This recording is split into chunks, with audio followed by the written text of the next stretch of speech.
And if they can pull off this trash, they should be able to pull off the other trash as well. But let's get this day underway. So right away, UNCG pulling all of these 2 packs at the start. They ought not to pull the bear, of course. Cat is out of the bag here as some of them leap on some of the distant targets, dealing a ton of damage. Keep in mind, we are now in fortified, and there are those explosive orbs. If those go off, they will damage the players for half of their health. Very important to keep an eye on them. And Blood DK actually very effective on being able to hit those with that hard strike and quick mirror strikes as well. Hey, they do a very good job of their cutting the cats down to size. We do see that early death, but overall a pretty clean pull with those cats and also those early birds. Right, you are the Grizzly being pulled here. Of course, making sure to face it away from the group, as it does have a frontal swipe and will be off GCD with a ton of extra nature damage. Now, the biggest thing to worry about here with these bears, of course, are these spew corruptions going out. In the meantime, Chico now also moving to the bear. Both teams playing it pretty safe here, Rich. Now, they do have to be careful because there is a patrol of 2 casters coming up near the bear, so they'll want to make sure to down that prior to engaging those casters. Keep in mind, we're all also in bolstering, so part of the reason why these teams are taking it a bit slower is because we don't want some of these trash monsters to be too buffed by the time they're finishing off the pack. Yeah, that is a really important thing to note. The strategy is also going to be slightly different because of bolstering. We talked about it a little bit before when we did get into the dungeon, but we want to see that really even damage coming out, and we are going to see relatively even damage coming out there. They should be able to finish off this Raider without a problem, only getting 1 stack. And now it looks like they're going to go for that double Hippogriff pack as well. And it's really easy with cleave like this when you have that Moonkin running Lady and the Child, because you're going to get those dots spreading nice and quickly. They're going to be doing nice amounts of damage, but we actually could see this Razorbeak get quite bolstered. Yeah, so there's the double stack right now. Right here, I mean, Rich, yeah, the name of the game here is disciplined split damage. You want to make sure that you're killing these mobs all at around the same time. Otherwise, not only with their damage buff adding some danger to the group and especially the tank, but of course you will have more health to chew through as well, losing you valuable seconds moving towards the end of the dungeon. UNCG now, of course, moving ahead down to this larger area at the bottom. Players have to be very careful here. There's lots of extra trash on the left and right that they may accidentally aggro, and that would be devastating, especially in the world of bolstering here with these mobs already being at around half health. Yeah, this is kind of that area where things can go wrong. We've seen body pulls happen time and time again. I'm sure if you're watching at home and you've done some Mythic Plus, you've probably been in a group or two that someone just, ran all the way into a mob that they shouldn't have. Really nice damage, though, going to be able to come out there. One of the other things that we haven't talked about too much is that those actual green bombs that can go off with this key either. So when we actually do look at the groups, sometimes you really want that responsibility to be on the healer. But Moonkin going to be really strong at dealing with that as well, and the Guardian. I totally agree with you. So, of course, Chico moving past the last cat pack there. They're having an amusing time, if I must say so myself. Now, they're moving over to this very dangerous, in just a moment after these Ruiners, the double bear pack. Now, we saw time and time again, especially in the MDI, a lot of groups opt to skip those entirely by either having one person with immunity pull them to the side, such as a Hunter or Paladin, or of course, in this case, having the Rogue Mass Stealth. But UNCG opts not to use that at all. I really do want to see here that Morgraine does back up and make sure to start the RP on the boss, because right now it's very dangerous to be in his position, so nobody else should be running in front, else they might get cleaved by those bears. It would be a pretty grisly situation. Hey, this is one of those times where backpedaling is definitely the right move. You just backpedal, have those bears follow you, end up starting that RP. And we can start seeing Morgraine doing just that right now. But both of these teams, keep in mind, this is the hardest key that we've seen so far. It's going to be much more difficult. We already made it through the trash, which was fortified. Now we're going to be pulling Gladealis, and this is no longer a tyrannical boss. We've talked about the mechanics quite a few times. We can start to see Morgraine actually backing up here, trying to tank it right in the wall for the bear phases that will be coming out after each 2 leaps. And those 2 leaps, it looks like the Moonkin. Oh no, Charity going to go down so quick. That means that we are going to see the Moonkin take the leap. Down again, gets res right into that leap. Here was the problem. The Moonkin basically should have actually backed up a little bit, gone into bear form and tried to take that for the healer. Actually moves forward just a little bit. That makes the healer the furthest out. Takes that leap, Ted. No good there. UNCG now tallying up a 3 death total from that misplay, unfortunately. Rich, it's not tyrannical, you're right, but this boss can still do a ton of damage. That Grievous leap, of course, adding that dot that will not go away unless you're healed above 90%, which is why you see that Boomkin typically basically take it on the outside, always leaps to the furthest target. Very well played here by both teams to be tanking Gladealis into the wall so that when he transforms into Bear and does that frontal punt and cleave, he will run into the wall and immediately lose his shapeshift, allowing the melee to DPS for a much more efficient amount of time, but also dealing less damage to the tank. So the big thing with having a Boomkin and a Resto Druid is they should be pre-bearing that leap. You know when the leap is going to come out. We actually did see Incendio go in to Bear after the leap already came in, but he already did take that damage. Then he's going to hit Frenzy after that. It's just not as efficient. You can free bear it, but ultimately they have the right person standing outside to take the damage. We kind of saw like a swap between Charity and Incendio, but I would have liked to see the pre-bear form come out. I agree with you. UNCG now moving on to that Blossom pack and neck with Chico. Now, these two teams are looking pretty even so far. It might really come down to this death differential by the end of it. Now, they'll be moving over here. Most typically, we do see that teams, and in fact they will here, skip this Keeper pack on the side. The Keepers are just such a huge time dump as they AoE heal the Blossoms around them for 5% health per second. So you'll actually need to kill the Keepers first and then need to deal with the Blossoms. So a lot of time loss, very smart of both teams to be skipping those packs. It looks like we did actually have a pull from Chico in that regard right now, so they're dealing with that Keeper on the side. Now, Rich, we do know very dangerous for these Keepers as well is that they spawn those big green mushrooms that we're seeing down in Chico's end right now. Those do a ton of damage. We're going to have the tank go down for Chico in the meantime. It looks like that was a completely unintended pull, and I think they're just going to have a full wipe here. There's no release. Fortunately for them, after the first boss goes down, that is the new and only checkpoint of the dungeon for release. I want to say, though, on the other end, UNCG doing a really good job there, being disciplined, saving that Shroud of Concealment. A lot of teams want to try to use that on the double bear pack. They actually keep it, use it here to make sure they can get past one of the most annoying packs in the entire dungeon, and now it'll be on its 6-minute cooldown. They probably won't get to use it again, but I think that that was the right scenario to use it in. Likely they'll be using it, as we typically see, of course, with those last couple of packs prior to Shade, I would assume, so we'll have to keep an eye on that once they get there. Depends on the time, A pretty sketchy situation here for Incendio. Goes in that bear form, gets down to 17%. Lots of damage from these mushrooms, as we said earlier, so players have to be careful to keep kiting around. Now, one of the advantages of the Blood DK here is they can actually pop things like Vamp Blood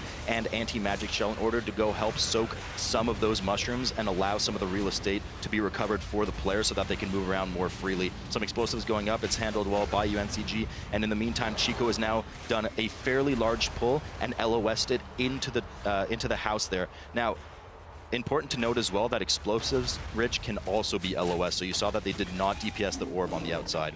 Yeah, it can be LOS. This is a huge pull with bolstering. If you don't get that even damage out, this is one of those pulls that can really get out of hands quickly. And even though you can LOS those fell explosives, when you start having them pop up when there are so many things taking up space on your screen, sometimes one gets missed. They do a good job here of getting down those fell explosives. One more going to be spawning here. Some bolster mobs up on your screen, but they're very low in health. They should be able to AoE them down without a problem. We slowly see Chico starting to recover here after accruing 5 deaths.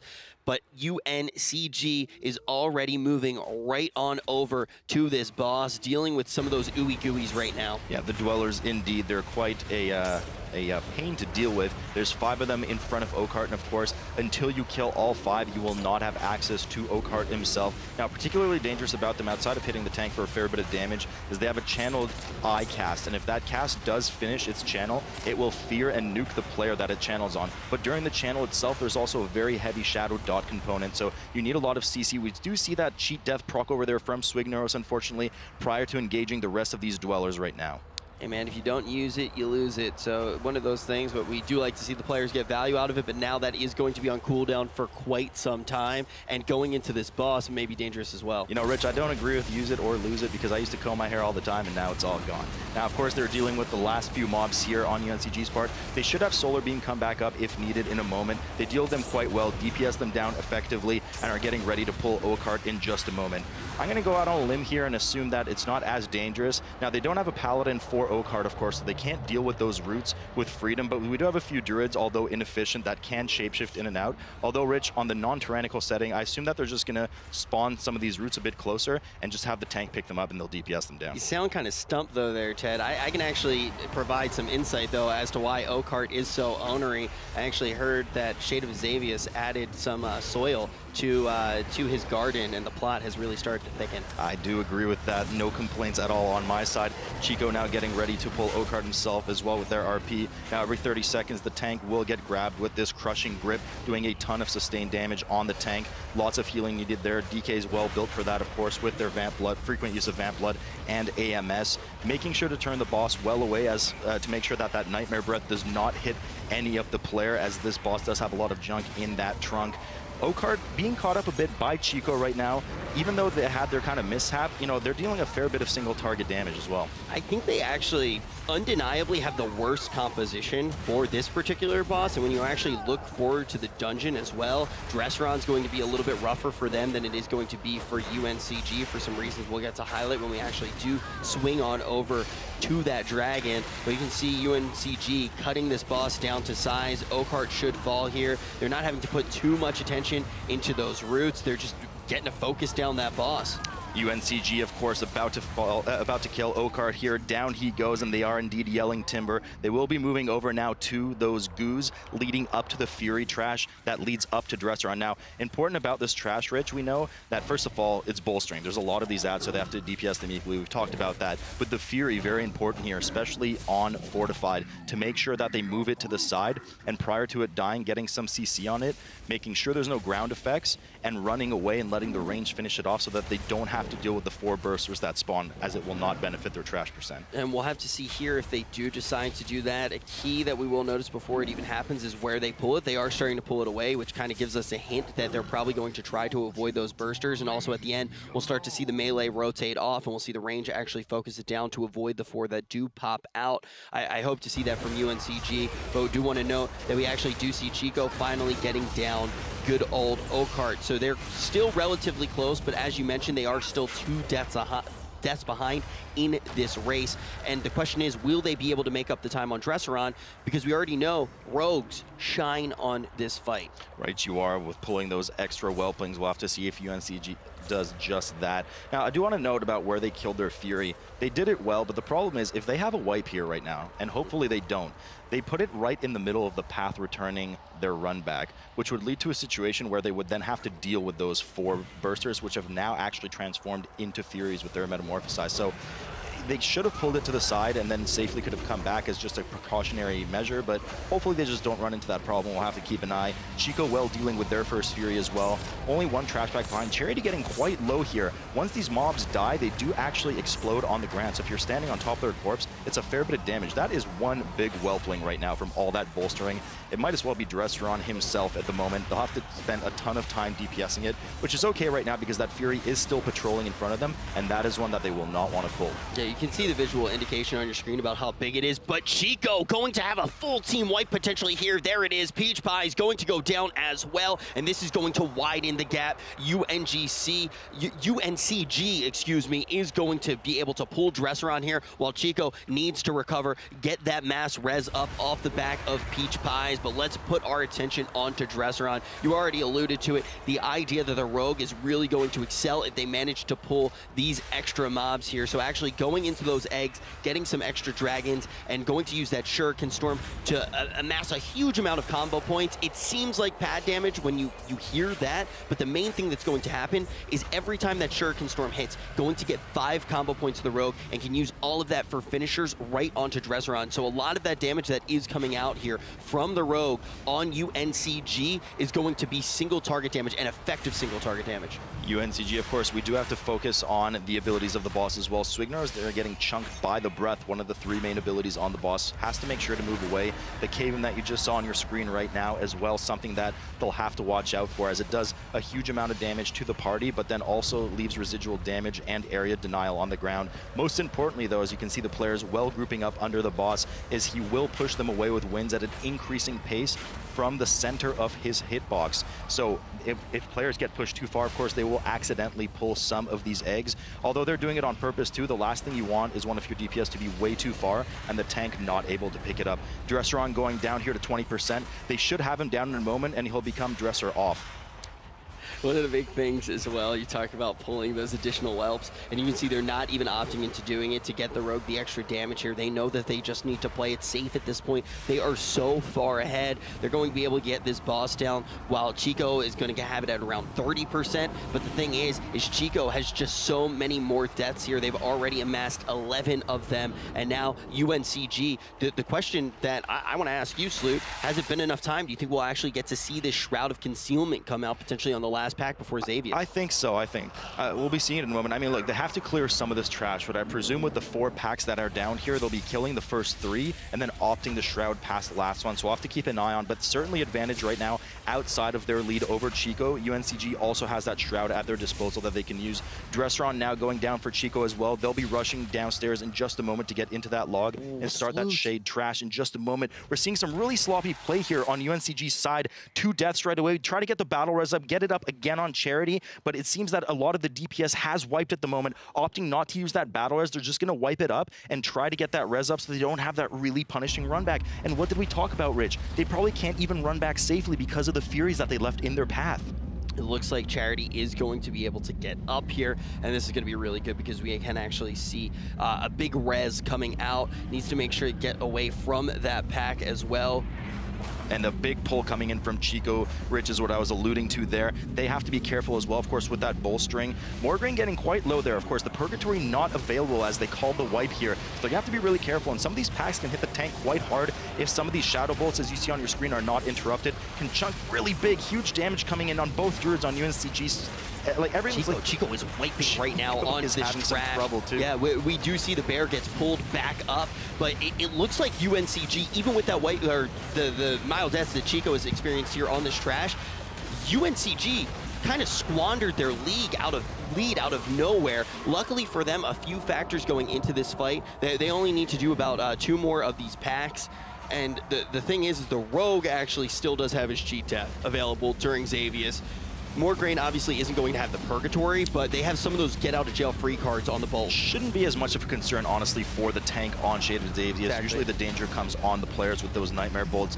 Now, Chico is actually using their Invis pods here. I was just about to comment that they're already 100%, so I hope they don't overpull, but they just run right past. Unfortunately, they do have a death at the end on Malvos. We'll have to get that res up. Luckily, the rest of them make it safely through, and it's do or die now for Chico, as if they do wipe on Shade, their pods are down, they'll have to deal with all that trash on the way back, and the match will be everything but lost for them. UNCG now moving on to the penultimate pack here with these Bloodseekers, after which, Rich, I do expect that we'll see that Shroud come up. Now, one of the big things that I do want to note is even with that death that we do actually see come in from Malvos, it is still worth it. It is worth that risk. That's only going to be 5 seconds on the board. You throw out that res really quick, but ultimately you get through the entire pack. The thing is, for UNCG here, they were so far ahead, and now they haven't even gotten to pull it. This one is going to be very close, though. We do have that additional stoppage time on the board, so UNCG might be able to bank on those few seconds. Peach Pie is going to get spiked here,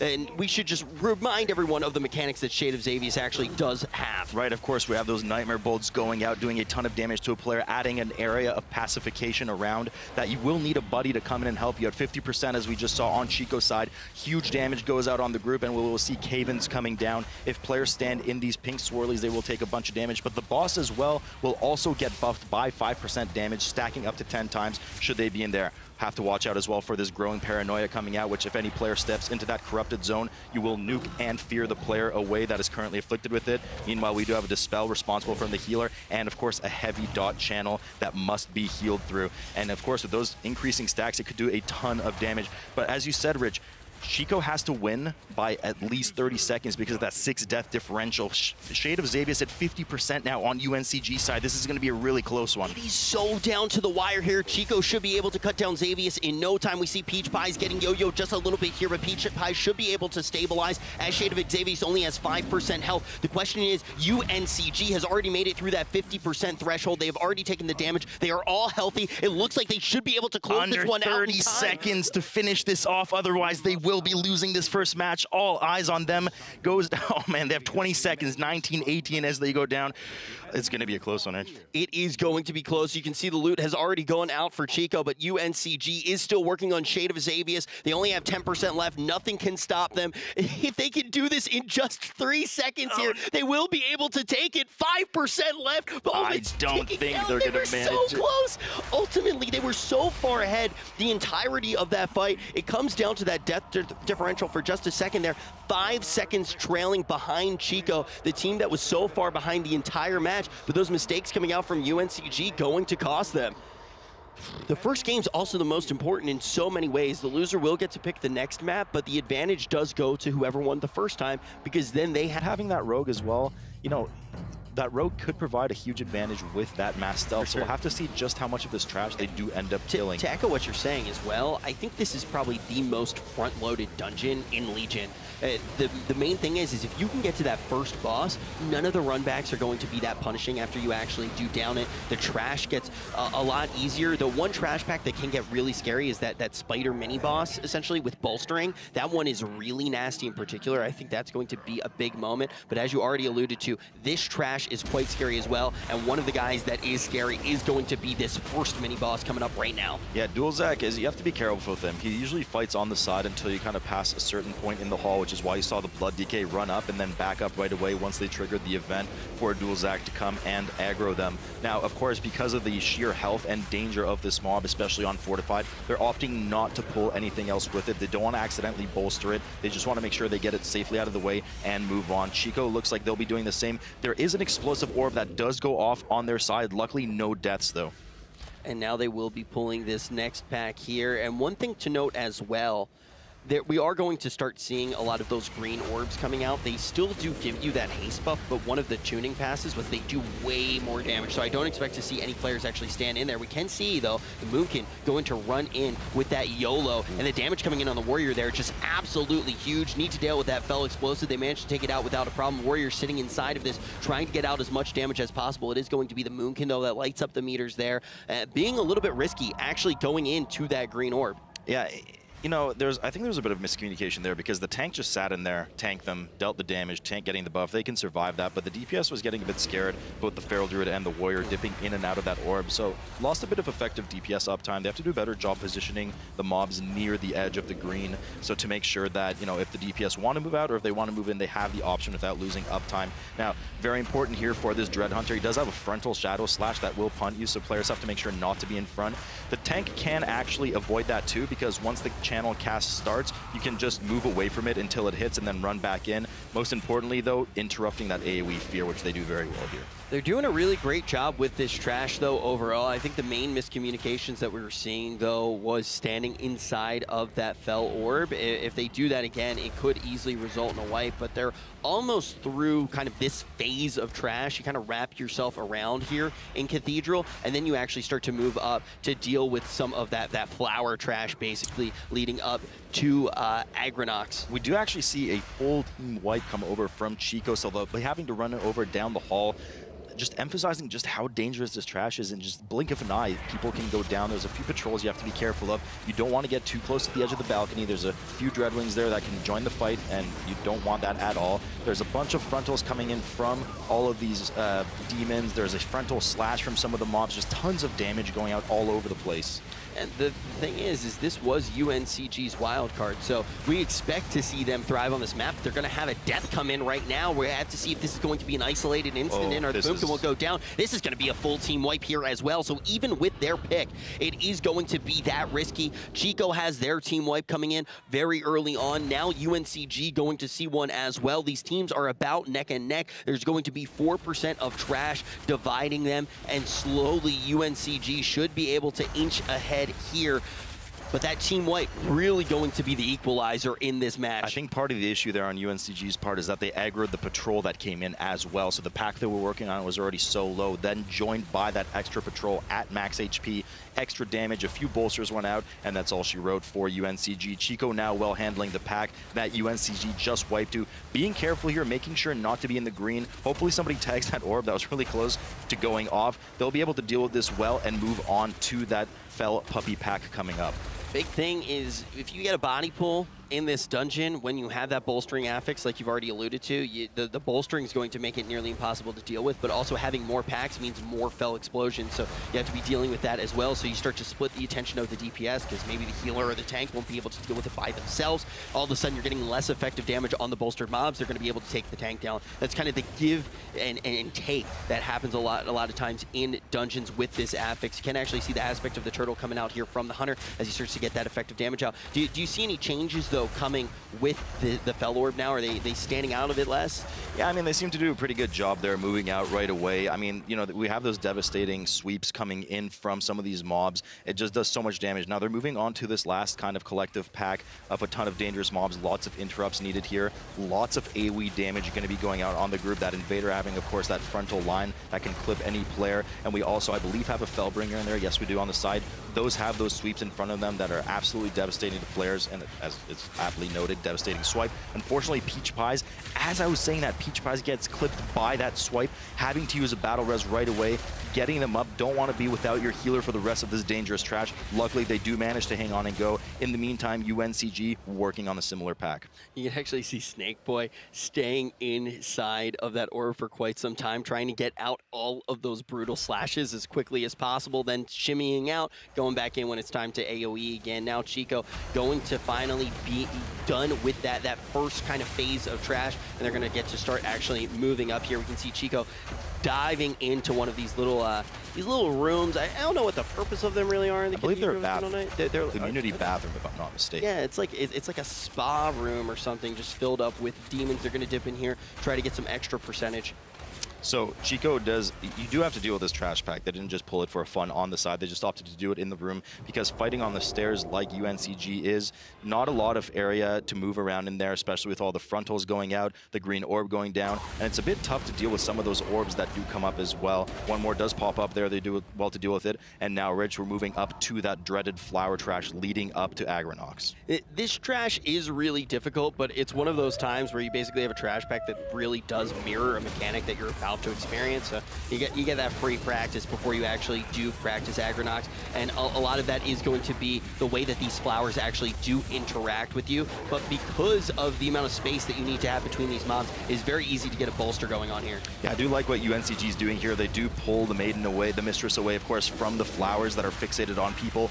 Once they reach their target or somebody intercepts them, they will explode. But as a result of dying, they bolster the mobs around them, so they opt to kill that succubus first and then deal with the flowers. Well done by them. We now move on to Agronox's platform here for UNCG. In the meantime, Chico already there doing work on those flowers. Now, the main thing is you need to get through this trash before you can get to the root of the problem, which is going to be Agronox. There are, I believe it's 3 pulls here, right, that you actually have to go through. 4. There are 4? Oh, wow. Well, 4 plus a patrol, actually. So. Oh, okay. Yeah, for sure. So now that they are actually getting that work done on this trash, is there anything that they need to keep in mind besides the actual flower that is going to be fixating? For the trash itself, there are some casters that you do have to interrupt. Otherwise, not only do they have a nasty storm for the players nearby, but they will also do, we do have that perk proc from Morgraine. Luckily manages to get that Death Strike out and heal himself up. That will not be available now for Agronox, which does a ton of tank damage. So we'll have to see how well they handle that in the first place. Now, they'll move over to this patrol, as you can see here, with the Temptress, dealing well with it. Also opting to pull that Tree Walker on the side, dealing with that too. But as you were saying, Rich, yeah, these flowers are really dangerous. We're going to see them spawning on the boss as well. But I think if they put their petal to the metal, then they'll be able to deal with them quite well, but they can't certainly let them roam around too long. And now we will actually see them getting some serious work down on this pack. Nice even damage coming out, trying to really play around that bolster.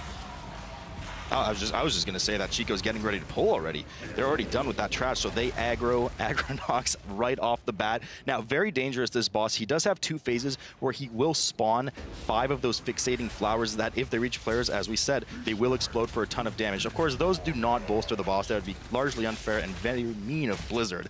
So we're getting ready to deal with the first pack. They do opt to pull the boss far side. I'm not sure how I feel about this because those flowers can themselves spawn explosive orbs. If they're left too long by themselves in the back area of this platform, those orbs are going to go off and be very tough to DPS. So those hunters have to keep a huge lookout for orbs that spawn at the back from the flowers. Yeah, that basically means that your healer can't deal with it, and it's probably going to be out of the range from your tank as well. It's very easy with the build, the GG build, to just kind of have the tank look at it and just hit Moonfire maybe one, maybe two times to be able to actually get it down. So I agree with that, and also with the shape of the room, it can be quite hard to rotate around to the fellow explosives, but we can see without this, with this fortified key, without the tyrannical affix, Agronac's going to melt down, but Snakeboy going to be taken down as well, gets absolutely deleted by the boss here. UNCG starting to solidify their lead on their pick because now they're going to have that additional DPS, but even though we're at that 30% mark, they ultimately decide to use the battle res here. I actually don't mind it. I feel like that's a very close call whether or not you want to put out that battle res. I do agree with that one.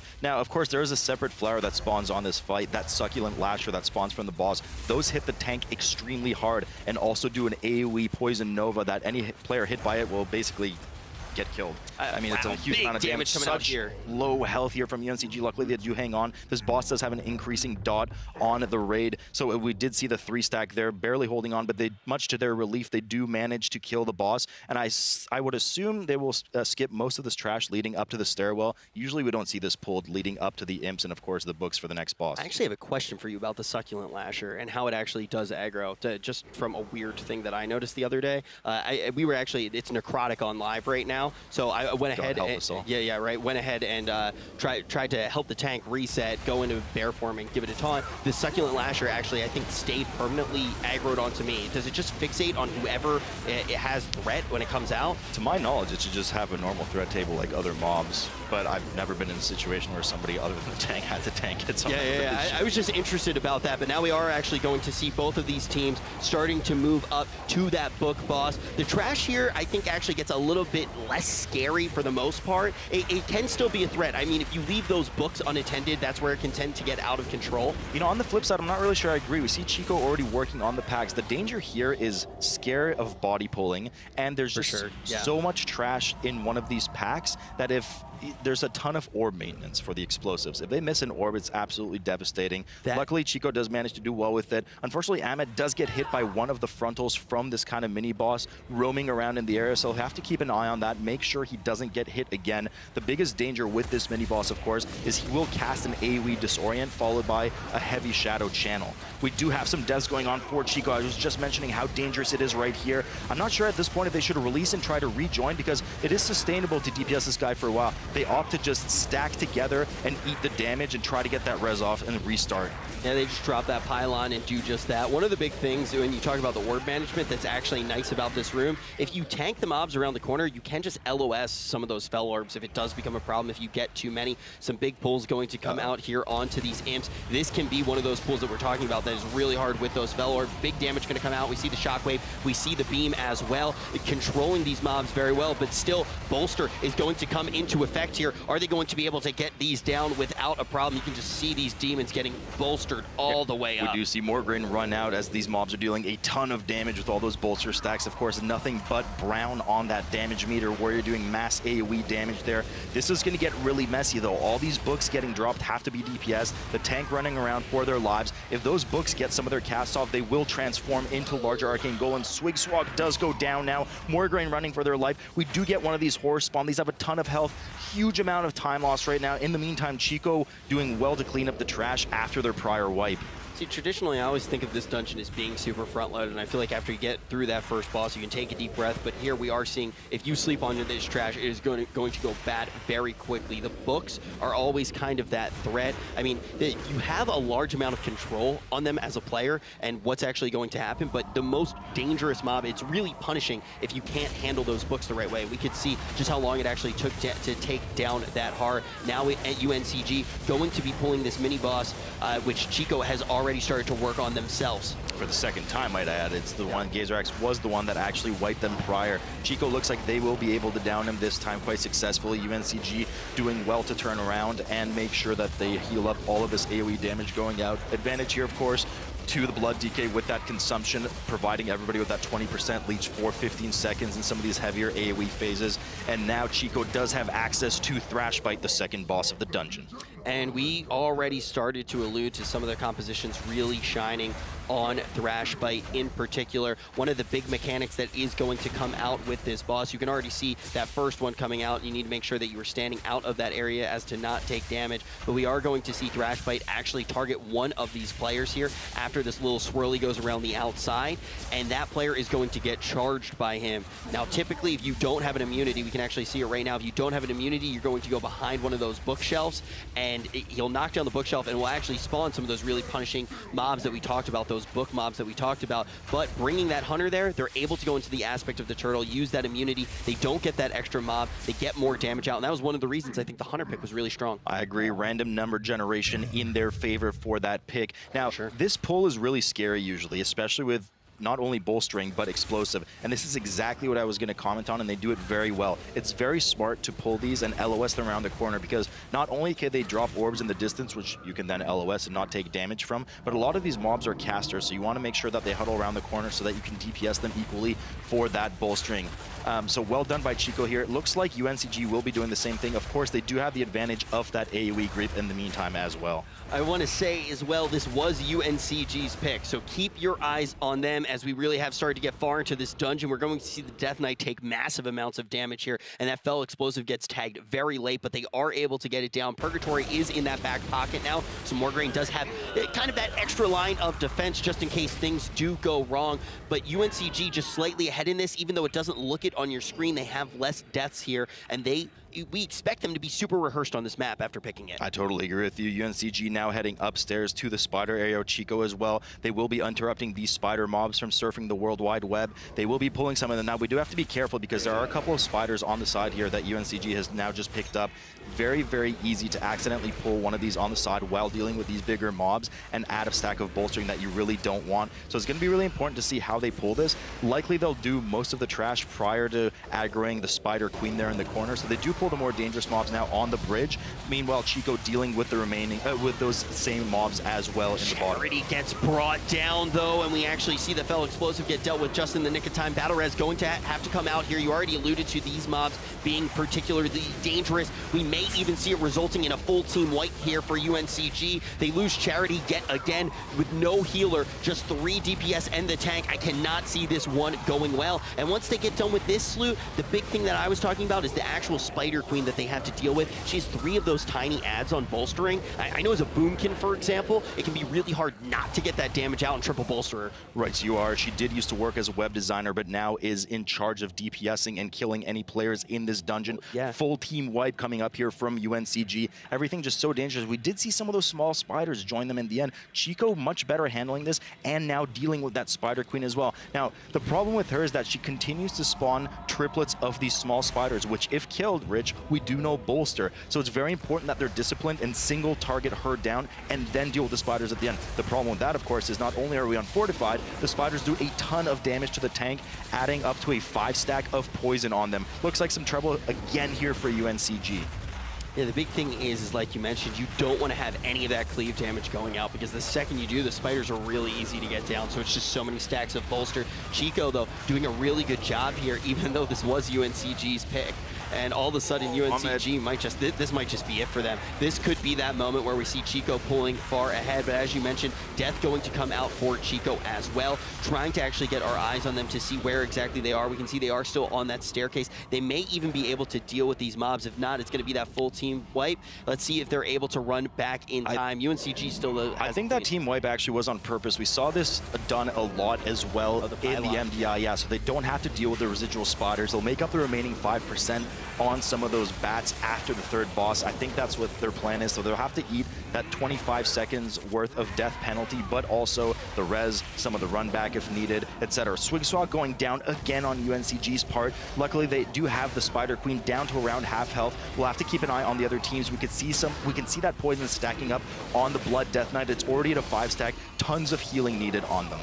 Yeah, a lot of healing indeed. You already mentioned that the Spider Queen went for that career change. She is really thriving there, that she wanted to switch things up after her webbing, and she is just, I'm so proud of her.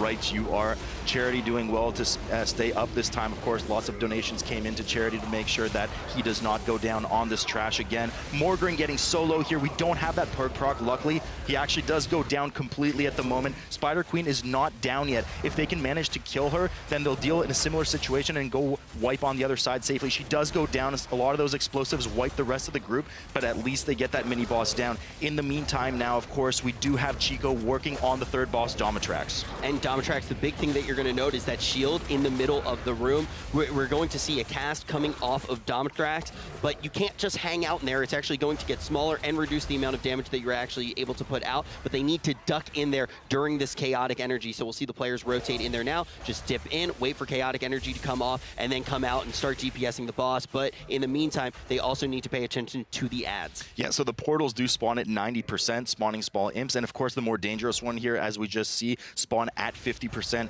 and they spawn these mistresses that are incredibly irritating to deal with, and they also do an AoE whirl, punting everything out of their way. The only way to close these portals is to kill those guardians on the side, otherwise ads will just continue to roll in. So now the combination, the danger here is that these mistresses punt players, and soon enough they're going to have to hide in this shield again. So the tanks are going to have to make sure to hop heavy CDs and stay on the outside so that the mistresses don't punt the players out. But they did not have enough damage reduction to make sure they stay alive. Ahmed does go down. Luckily they have the battle res, get him up right away, and the portals are down at this point, so they should be able to clean up the rest of this kill. But of course they just suffered another 5 seconds death worth. I will say though, I think ultimately you got to go for that play, because as you mentioned, they had the extra Mistress actually come out, that extra Shivarin come out, because the one Portal Guardian went down a little bit slow. Having 3 of those, the chances of them actually punting players out during that chaotic energy becomes very high. So having the tank go down there when you know that you have the battle res tends to be the right move. They're able to easily get him up. The 5 seconds is much better, obviously, than having the full team wipe. And now UNCG finally going to be able to pull Domitrax themselves. So they're dealing, of course, with their first set of portals quite well here, and in a moment they will be having to run into the shield themselves. Domitrax approaching that 50% mark in just a moment. Players do move to the middle of the shield.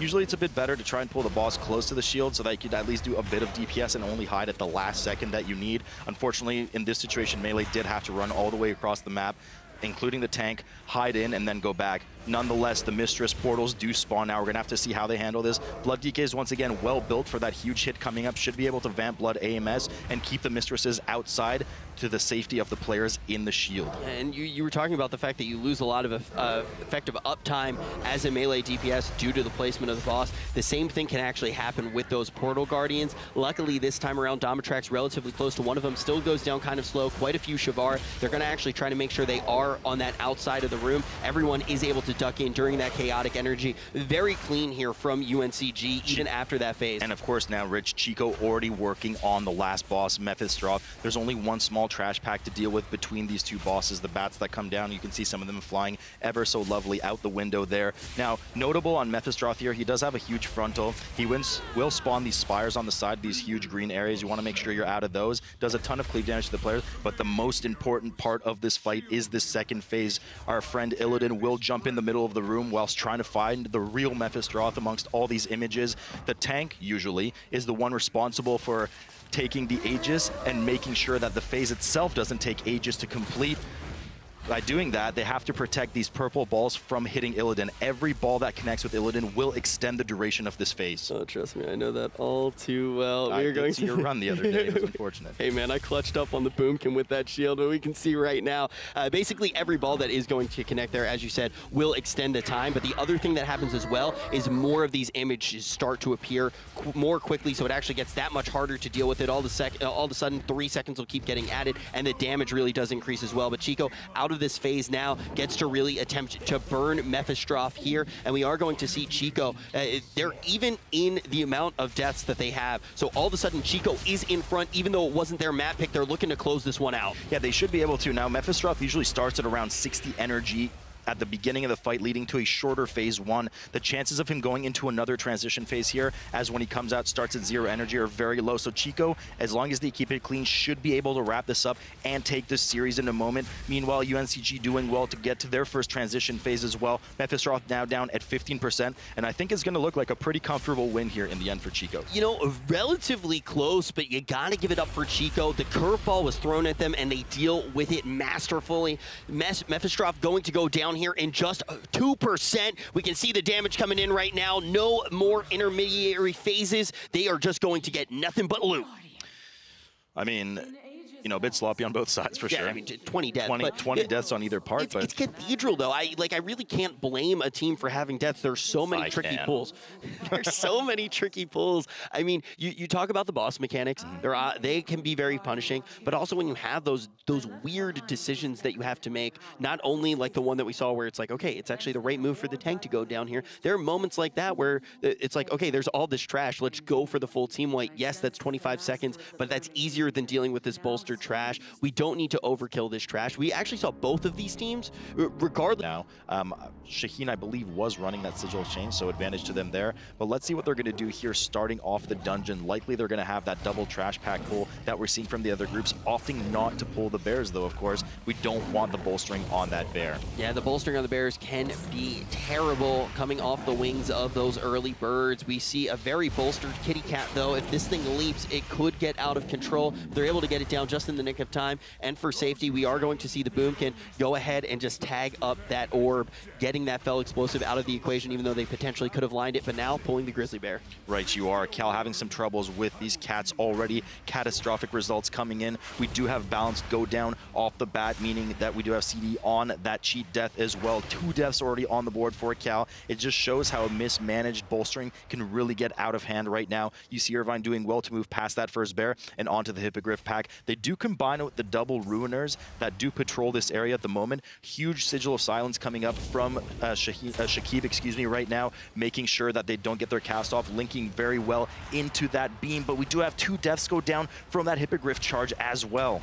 Yeah, that was a big 2 deaths coming in as well. I was going to say for Cal, but now I can also echo it for Irvine. For Cal, it was off of the cats, and one of the safe things about dying right meow is you can actually just run back safely. You're very close to the entrance. That's going to be similar for Irvine here. You can actually see both of those DPSs. They're able to release and rotate back, run in. That shockwave comes out, but another huge death going to come in here for Cal. He got clipped by some of that storm coming down. They did not interrupt those ruiners properly, leading to a position where they had to dodge those beams coming down, which unfortunately the Brewmaster did not do, and they're not immune to that damage. I mean, it's huge amounts of damage, especially on Fortified. You see Irvine, of course, now moving down to this area that they have to be careful not to accidentally pull some of the extra trash on the side with these 2 cats, grouping up well so that the cats don't jump too far and they can continue to effectively cleave them down. Absolutely. I mean, we're looking at what was supposed to be one of the toughest semifinals. This was supposed to be one of the harder sides of the bracket,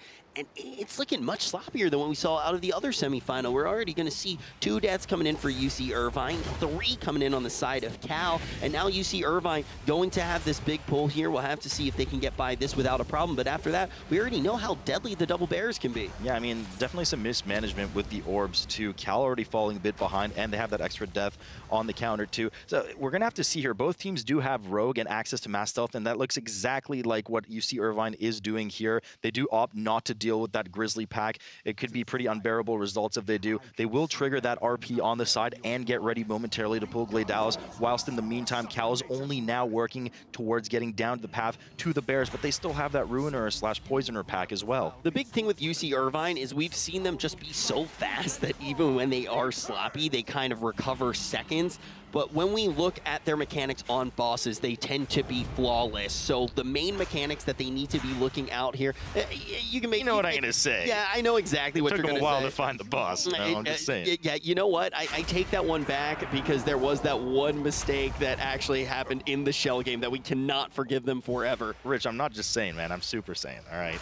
Now, we have seen them play quite flawlessly, but the biggest problem is they seem to always have one or two very critical errors in their runs. Typically on trash, but you're bringing up the Ularag moment, and that was actually a repressed memory for me. I'm also bringing up the Curator moment too. They just bit off more than they could chew there, so we'll see just how kind of rehearsed they are. There's an explosive right beside the boss there that somebody should tag. Okay, we're good to go. And they're doing Gladealis well, no problems here, no deaths. Running a bit out of real estate here. I mean, those do leave some of that corrupted crud on the ground, so you want to make sure that you're not getting too much area denial right now, because the tank does want to keep that boss along the wall to minimize the effect of that bear form transformation. Yeah, Darude not actually going to go ahead and pre-bear form it. He's going to go in a little bit late, pop off one frenzy, hop right back into caster form and get those heals going, but Gladealis will fall. But for anyone at home who didn't get a chance to watch yesterday, I want to talk about some of those mistakes that we did actually see, because I think it's going to give you an idea of what type of team UC Irvine really is. They're really exciting to watch. They're incredible at getting these big pulls going, and the mistakes that we did see somewhat revolved around their play style,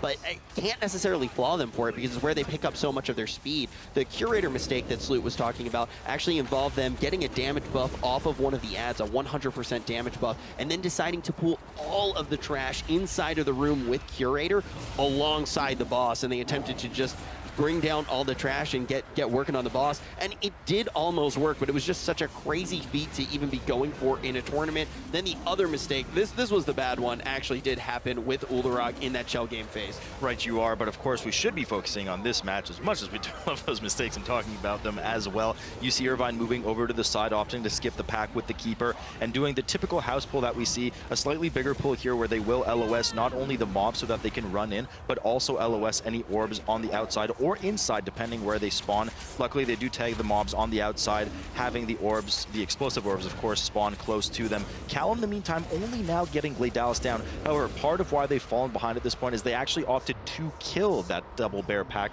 prior to Gladealis. Huge damage coming out here on the side of UC Irvine. This may result in a team wipe. We are going to see one death now, neck and neck with three. Popping up on that main screen for you right now, we can see that they have somewhat stabilized. Shockwave going to come out onto these flowers. It looks like they have a decent amount of control, and Explosive going to be brought down very quickly, trying to get this very even, but still, three of these mobs going to be affected by this bolster. Yeah, and Shakib does proc that last resort there. In the meantime, won't have access to that cheat death ability for a few minutes now, and now they're dealing with that dreaded double Keeper pack, which we did see gave some trouble to some players in the previous series as well. Tons of mushrooms going out. Players have to be very careful to dodge these, and if the tank does opt to eat some, which I wouldn't be surprised to see from Shakib on account of using Empower Wars to get that agility buff, players want to make sure that they're well clear before he steps into them.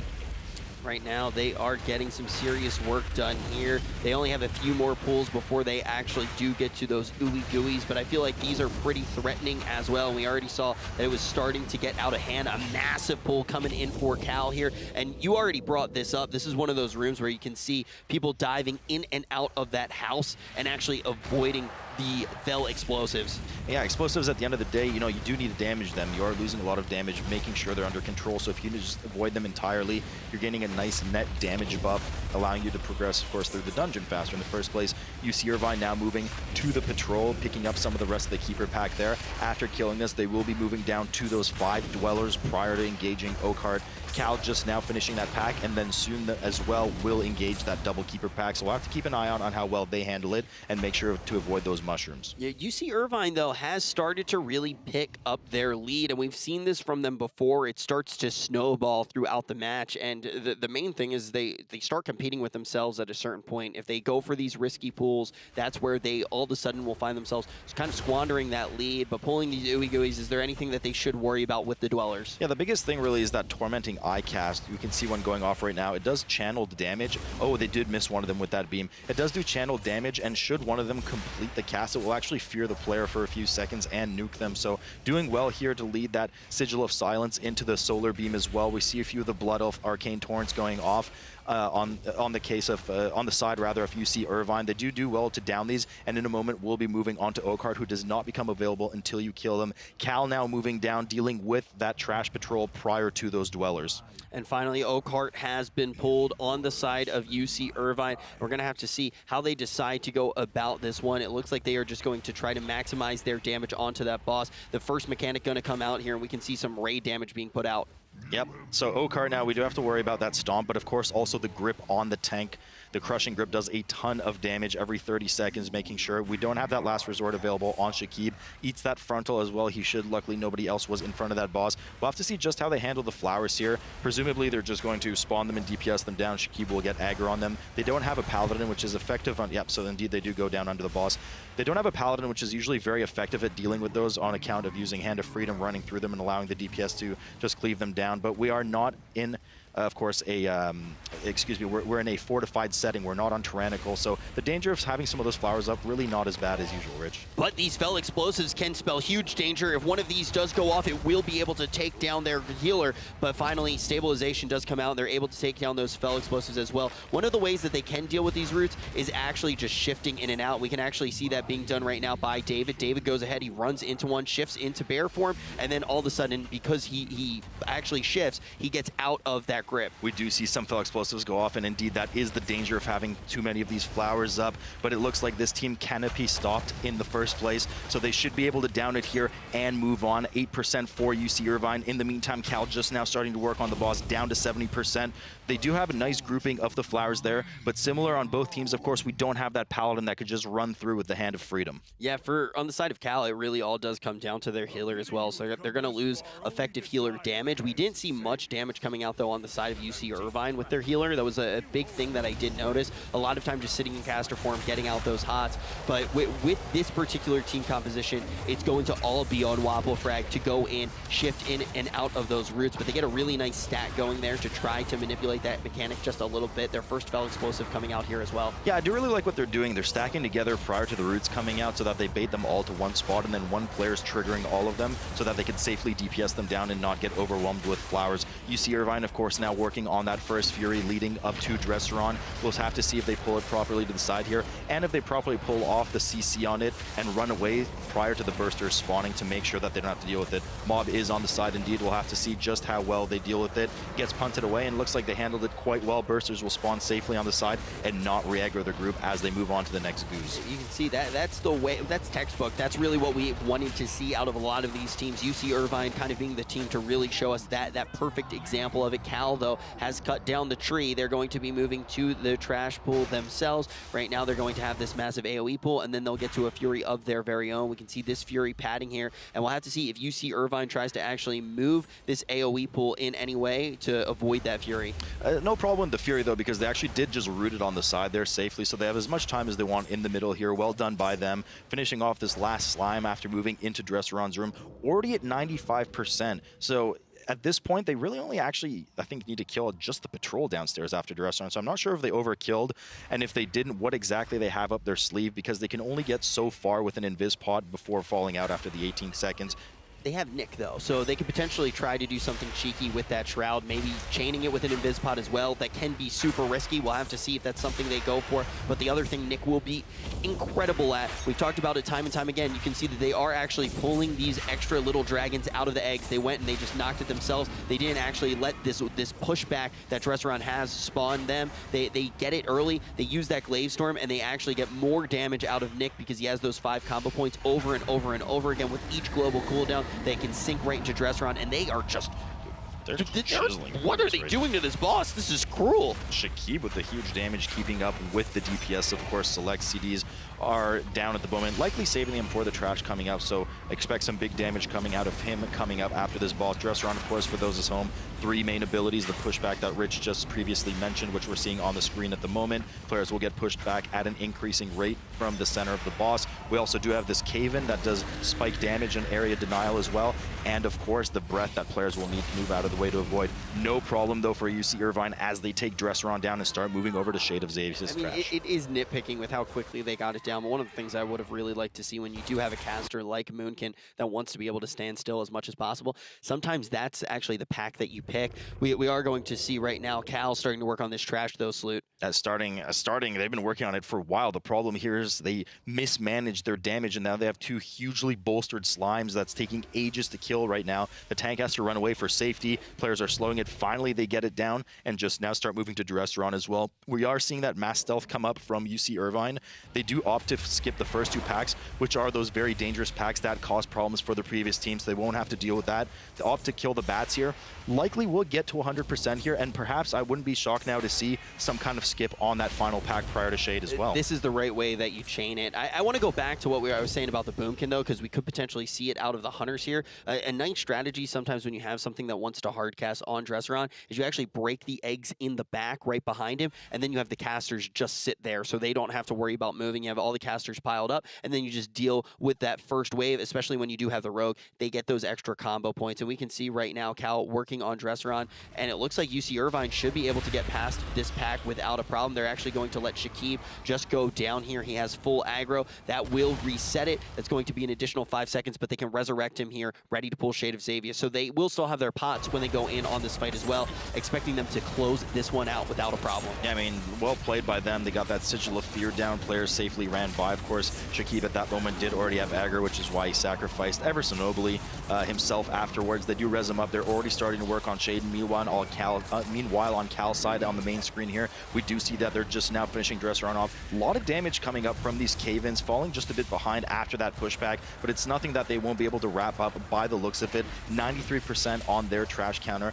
I'm not sure what plans they have for their trash, but of course, all eyes right now on UC Irvine as they're getting to that 50% explosion on Shade. Yeah, it's a huge amount of damage that comes out on that 50% mark, but as we've already talked about, they've gotten past the trash on this fortified key, so we expect them to be able to deal with this 50% without a problem. It doesn't even look like the players are going to be wearing Pride Eyes here, just trying to maximize their damage on Xavius, and we see them getting chunked here for so much damage at that halfway mark, but it looks like Darude is going to be able to get their spirits up without a problem. It is Nick taking so much damage, though, actually going to proc that cheat death as well. Luckily, he does have that cheat death, no problem there. Of course, that paranoia on Shakib. Players want to make sure not to accidentally fear him, which they do at the moment. Shakib goes running in the opposite direction, does get nuked by it. Luckily, no fatalities coming out here. Shade is at 23% health now. Cal only now still working on the Shade of Xavier's trash. Pretty dominant lead here by UC Irvine. They should be able to take this any moment.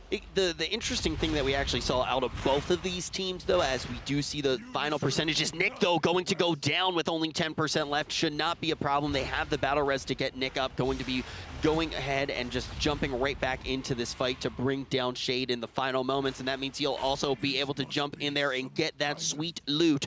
But I want to say, they looked sloppy at the beginning, and I think all the teams looked pretty great towards the end. So I think that they've kind of gotten the rust out. They've sat down, they've played their first match of the day, they're ready for the rest of the semifinal, and I think we're going to see a really good second game here. Ball now going to be in the loser's court. That we should not be having any more puns, so no more. No more puns. No more roast of them. No.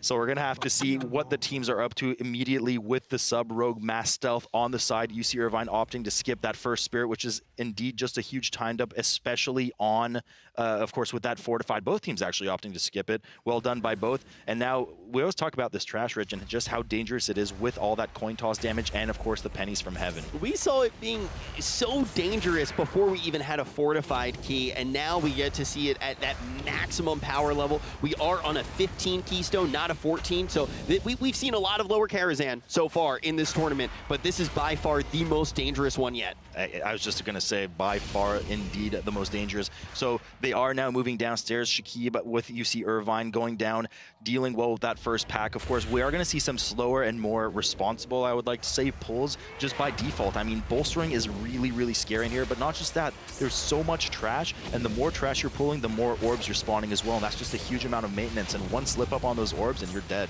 Really disciplined pulls, though, coming out here from UC Irvine and Cal alike. A lot of damage coming out from UC Irvine. Even though they don't pull 2 of the packs, they are going to be able to just delete them with that massive amount of cooldowns being invested. Now pulling another pack as well. Just doing it piece by piece, really making sure to cross their T's and dot their I's. Want to see someone run down, though, soon to actually get things started. Yeah, so we'll probably see, I would assume, the healer go down in just a moment. He can take care of himself, probably on both sides. Disciplined pools indeed coming out of both sides, which is weird as they're both running Resto Druids and not Priests. we're moving over, Cal dealing with some of that last trash. But, you know, on UC Irvine's side, we actually didn't see anybody go down and to start that Opera event in the meantime. So bit of time lost there on their part.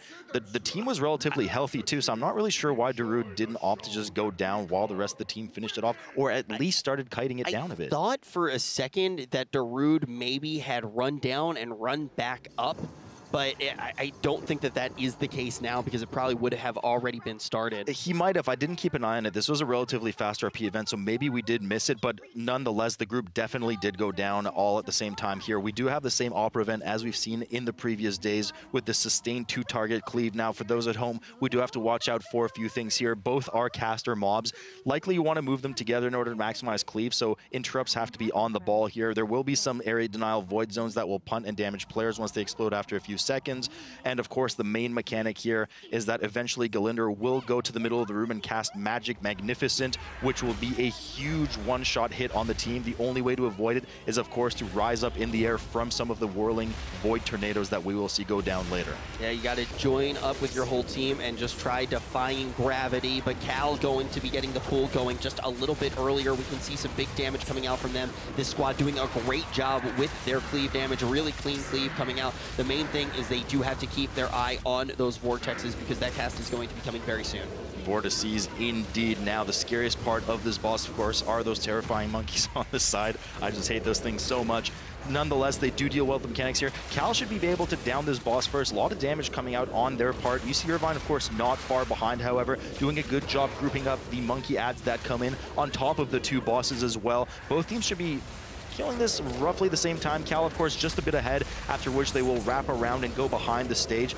This is where things are going to get a bit tricky, Rich. There's a lot of trash back there, and this is where we're going to see a lot of issues with space and a lot of issues with bolstering as well.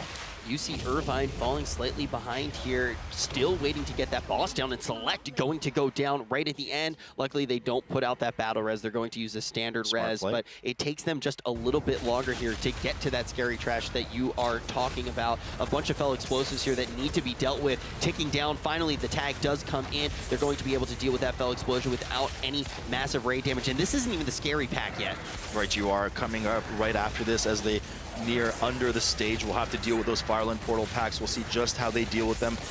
You know, they don't have as much CC on those mobs as does UC Irvine. UC Irvine, of course, has the beam going down, has punts if they need. Likely some arcane torrents are going to come out on both sides. They have Sigil of Silence as well, AoE stun. So here on Cal, I mean, we have that leg sweep, and that's kind of about it. We're going to have to see, you know, some arcane torrents coming out probably from some of the players. We see the hunters there rolling with those blood elves, but I don't think they're going to be pulling the whole room, and indeed it looks like they're just playing it a bit safe. And that is the right move. I don't think that's what we're going to see out of UC Irvine, though. Their strategy is a lot different, and they have different tools in their arsenal to work with, and we actually saw Select being very reserved there on the last pull, expecting some big cooldowns to be invested here. They get that mini pull, though, to start things off. Yeah, they do actually pull low. I mean, just one of the 4 packs to start both of the teams. Now, keep in mind, players can dodge in and out of this hallway to deal with those explosives, or not deal with the explosives, rather. They do end up pulling the remaining 3 packs at once on Cal's side. There's going to be a lot of damage coming out soon, especially if they don't DPS. Oh, actually, excuse me, they only pull 2 of the packs.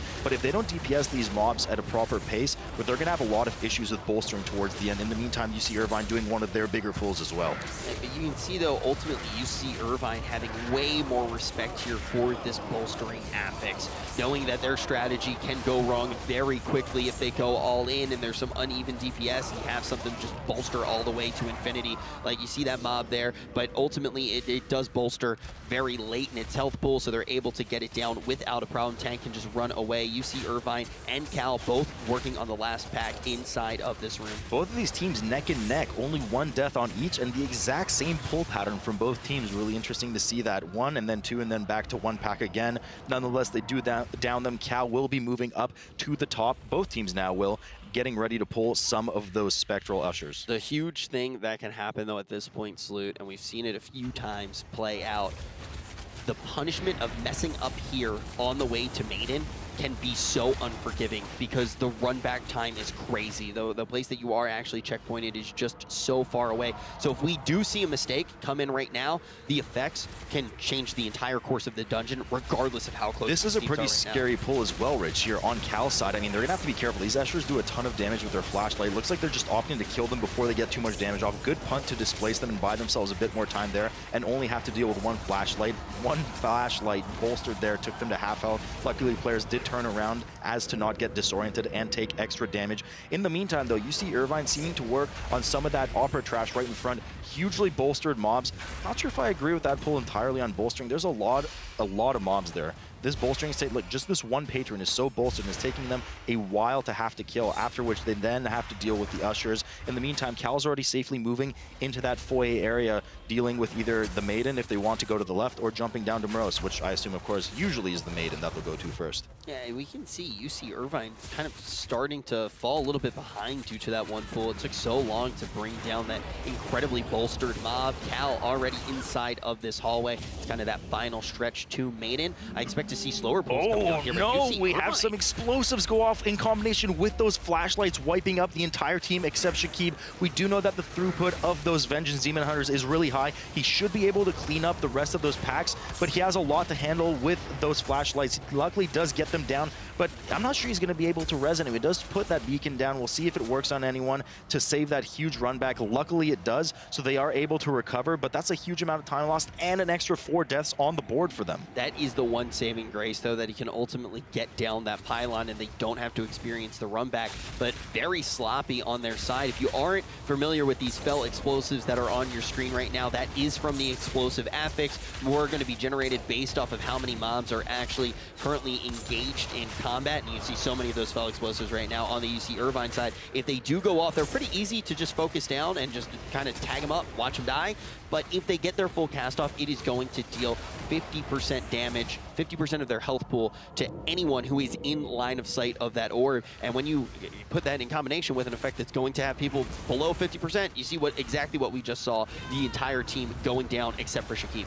Big pull coming up here from Cal as they round around the corner. They have to be careful, of course, with all the Fel or explosive orbs that they are leaving behind. Rakana going down, a lot of damage on this trash. Balanced Prox's cheat death about to go down as well. Leander Sol barely keeping up with that heavy stagger as well. Starting to use some of the purifies, getting back into that medium stagger. Darude going down as well. Did he actually die there and get rezzed? No. He just got very, very only 5 low. deaths. Yeah, so it looks like, but that is going to be... Cal is going to have that full wipe, Rich. And I mean, Leander Sol running for his life right now, but he's not going to be able to solo deal with these bolstered mobs, especially with that amount of stagger. Full team wipe coming in from Cal. And Rich, this is exactly what you're saying. They're in a devastating position right now. They're going to have to make a choice as to how they start the rest of the dungeon. Yeah, it's huge because they don't have what UC Irvine had. They don't have one member to stay up, get that pylon going, get the reses going. But interesting play here from UC Irvine. They're actually going to jump down into Morose's room, going for a big pull here. They haven't actually pulled any of those blueberries or those wardens. They can get bolstered very quickly because they have a huge health pull. So I do like that very heads-up play here. But why do you think they opted into going into Morose instead of taking down Maiden first?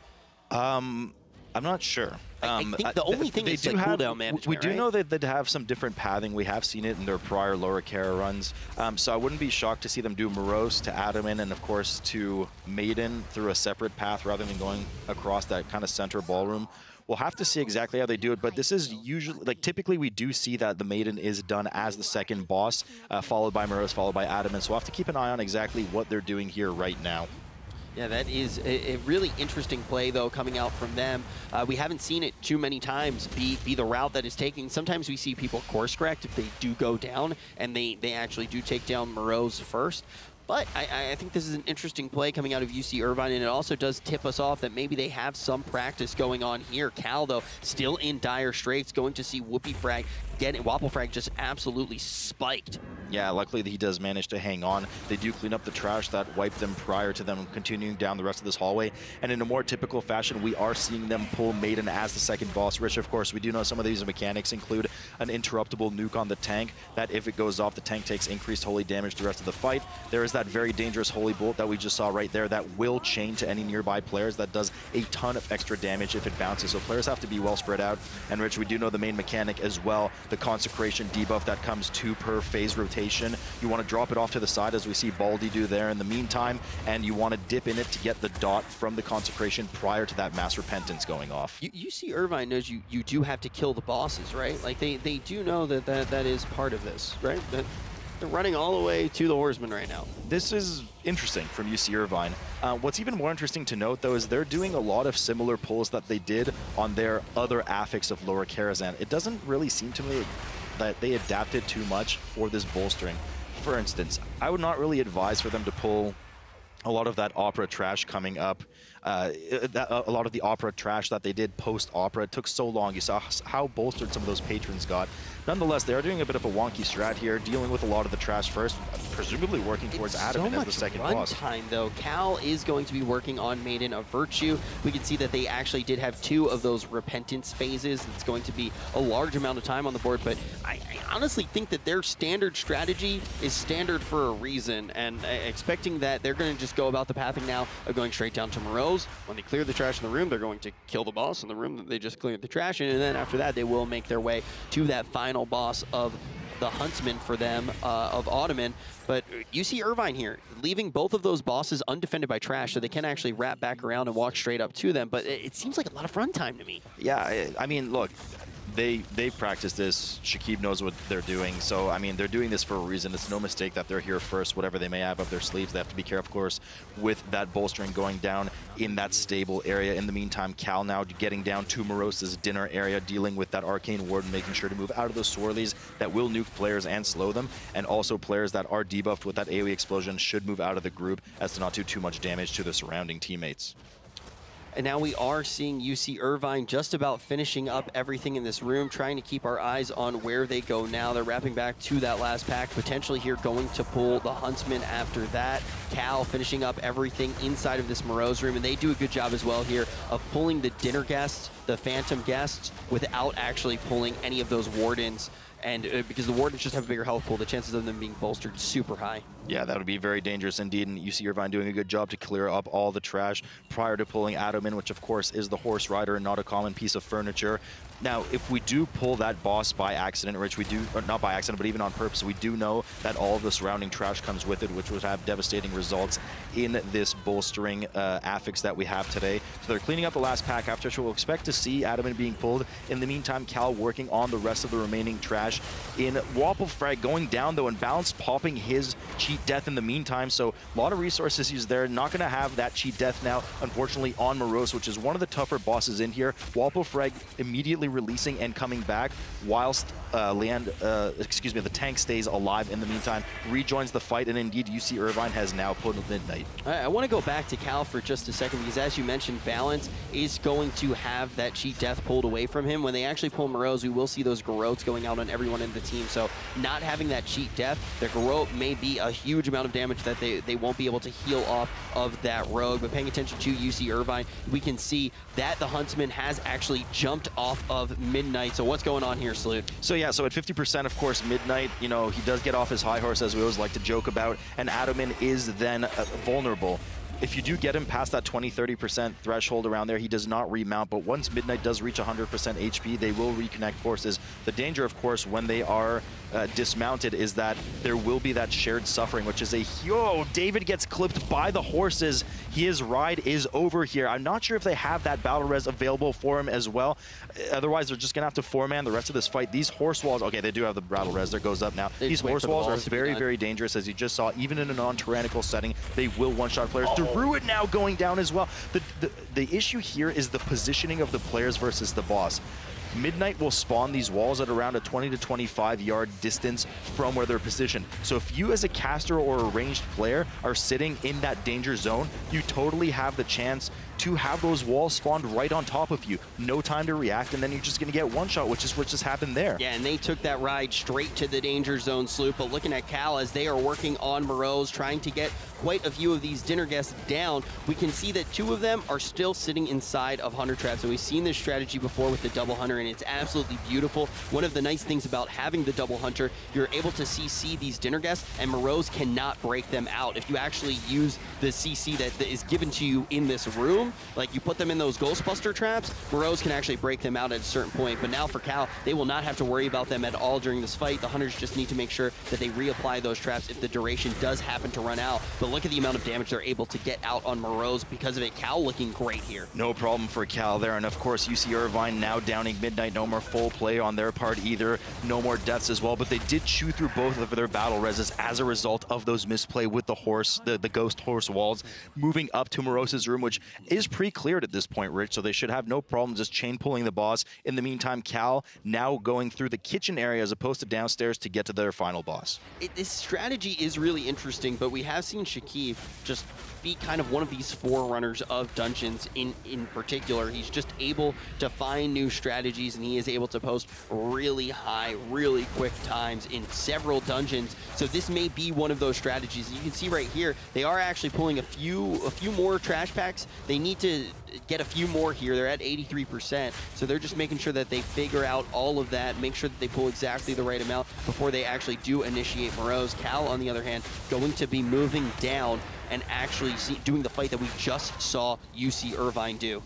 Yeah, so, you know, it's interesting. I mean, Cal's remaining trash will come largely from Adaman's room. Of course, we do know that they can't pull it with the boss. We just discussed that. UC Irvine just now engaging Morose, but they still also have 15% trash left, which they will likely make up on their way to Maiden because they didn't clear any of Maiden's Hall worth of trash, did they? They do what they did, though, yesterday as well, and it seems to work out much better here for UC Irvine. I'm assuming maybe they actually tried to save some cooldowns for this, but they actually pull every single one of those guests all at once. Massive amounts of AoE damage come in. They're able to get them down, and now Morose will melt as well. Yeah, and I mean, no problem there. Of course, we don't have that tyrannical affix, so they're a lot more comfortable to do that bigger pull. A lot less danger going out on the group. Proper CC and interrupts on those dinner guests, and soon enough, this boss will be no Morose.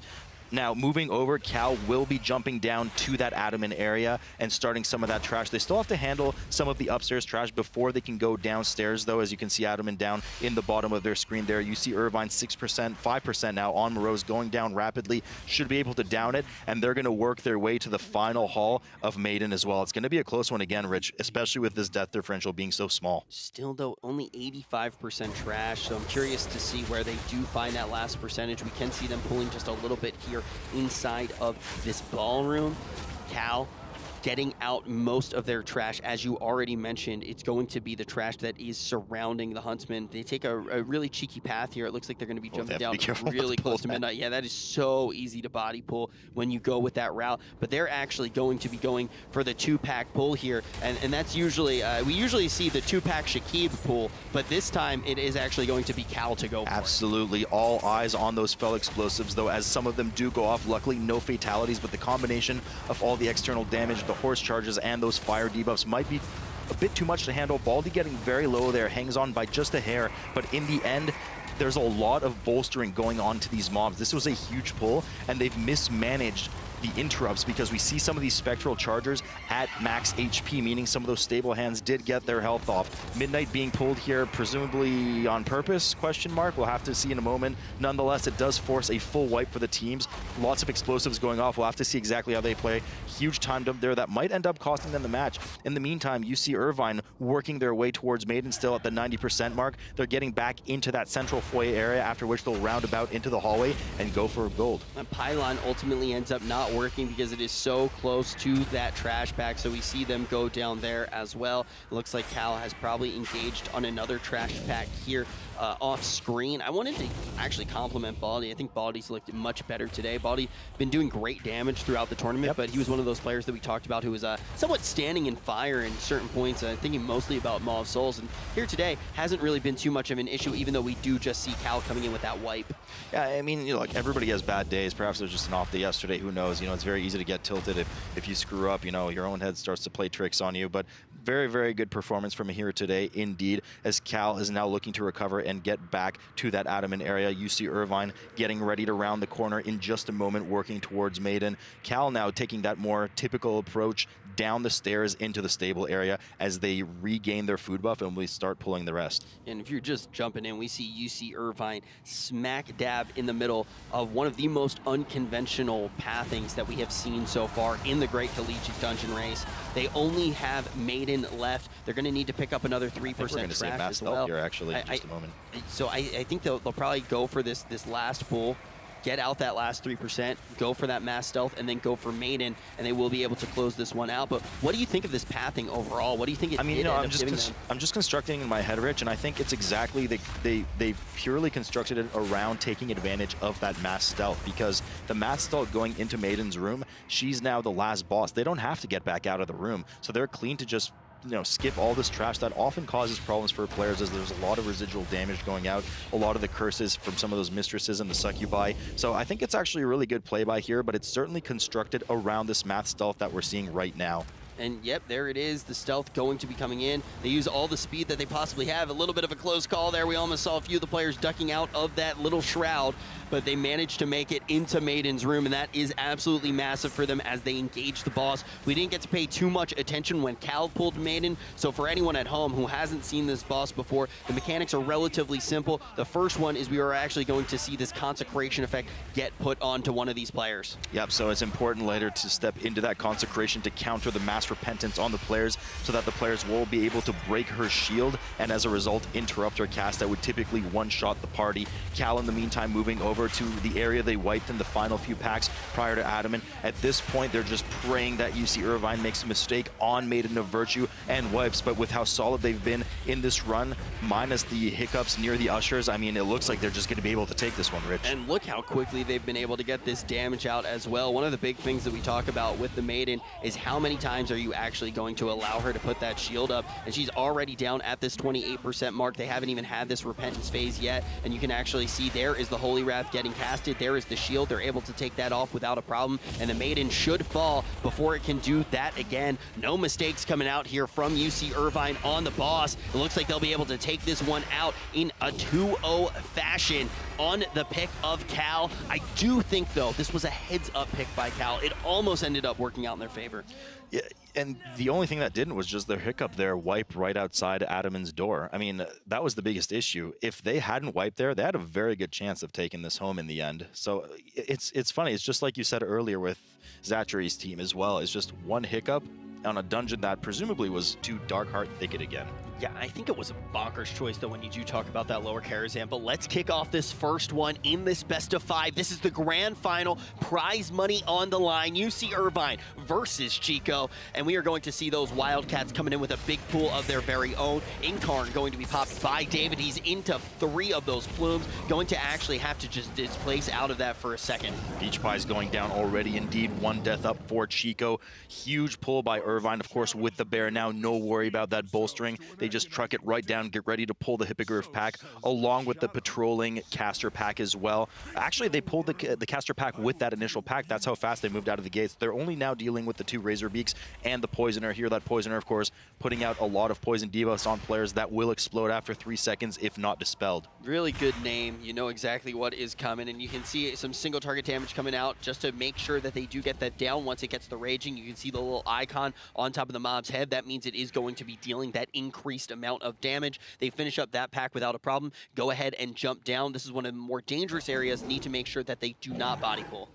Yeah, you know, a bit of scariness coming in from Chico there. They left that bear in raging for quite a long time. It actually chunked Ahmed pretty low. Luckily, they did manage to down him in the end. In the meantime here, of course, UC Irvine moving quite well through the pack. No danger of bolstering, as we alluded to earlier, which is why you're seeing this kind of pull come up with the Cats trailing behind, combining all these packs together. And Rich, this is exactly what we talked about. I mean, this is the team that we saw in their first series, these big, somewhat reckless pulls. Druid does go down as a result, though. No battle res coming up just yet. They're confident that they'll be able to clean up this pack and save that battle res. I like that play a lot from them. Really, really good to save it, but ultimately they are able to get Druid up. Big thing to look at, though, there, it's those Cats that you were talking about. You know, they didn't even have to get to the point that they were raging. It's still, if they all just go onto one target, going to be able to chunk them down, and that's very similar to a mechanic that we're about to see on Glade Dallas. They start this RP, they use the Shroud of Concealment to get past that double pair back, which we know is very dangerous.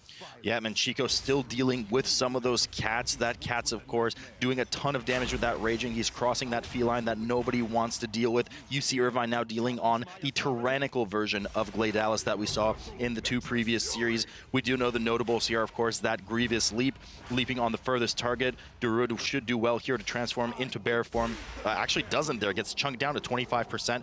Bit late on that transformation, nonetheless, heals himself back to full. That Grievous does not go away unless you get over 90% HP. Notables as well are the transformation of the bear after every 2 leaps. He will punt and cleave everything in front of him, after which he will charge his primary target. If faced into the wall, of course, he will just get out of form right away. So it looks like Darude also is going to be wearing the Pride Odds. That's going to provide that little extra bit of cushion. But the thing that is nice, even when we didn't see, wow, I thought that we were actually going to see that plume go off there for a second onto David. But when we see Darude, not necessarily pre-bear forming, oh, the tank going to go down on the side of Chico. The Raging Bear coming out. This could result in a full team wipe.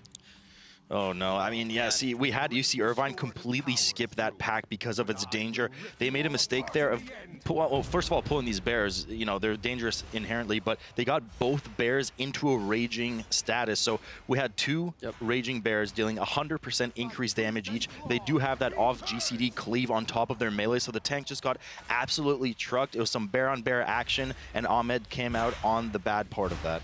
They come out looking pretty rough after that. They're going to have to reset, and that's why we saw that Shroud of Concealment being used by Nick. They're actually able to skip it. UC Irvine going to bring this down. Was going to compliment, though, the fact that Darude was able to, even after not getting the pre-bear form on the first one, bear forming pretty much everyone after that. And if you don't pre-bear form the first one, if it doesn't spike you down, it's very easy to just hit that double frenzy, and it will heal you back up and get that Grievous wound off. Yeah, we do know that Frenzied Regen, of course, is based on damage taken, so perhaps that is what he was planning, taking that huge hit first, so that Frenzied Regen does do more healing. Nonetheless, UC Irvine now moving past Gladealis, getting ready to deal with this first Dryad and Blossom pack, after which they will likely skip that first Keeper pack, very common that we see from these teams. And we indeed did just see UC Irvine perform it this way, so we'll have to keep an eye on that. In the meantime, Chico regaining some of their strength here and getting ready to do another pull on these bears. We could see that skull marker finally go down on one of those bears, indicating that they should focus that one first and not push them into double enrage again.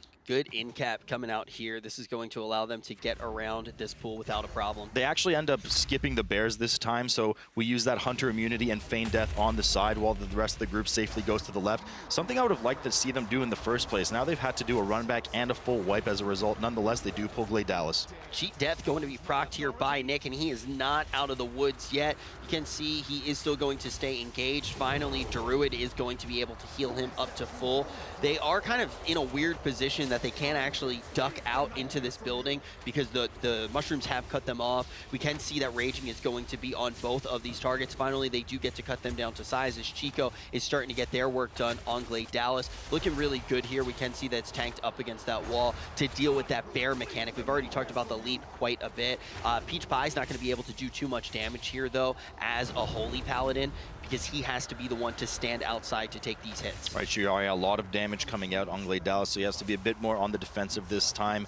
Now, also something we didn't mention is, Chico taking a huge hit there, luckily gets healed back up to full, nothing too detrimental. That bop coming up pretty immediately, making sure to cancel out that physical bleed right away. Now, what we didn't mention are these nightmares that do come down. They will fixate a random player 2 at a time, and as long as they're alive, they will leave a trail of that poop corruption on the ground. Players will take a huge amount of frequent damage tick if they step in that. Yeah, you should definitely look that up in your spell book under Poop Corruption if you do want to get any clarification on how that mechanic works. But Gladealis should fall down here for Chico without a problem. Looking relatively clean after the fumble that they did have with that initial double bear pack. And as you have already mentioned, instead of trying to do it again, they just go ahead in and actually avoid that mechanic by using their Hunter.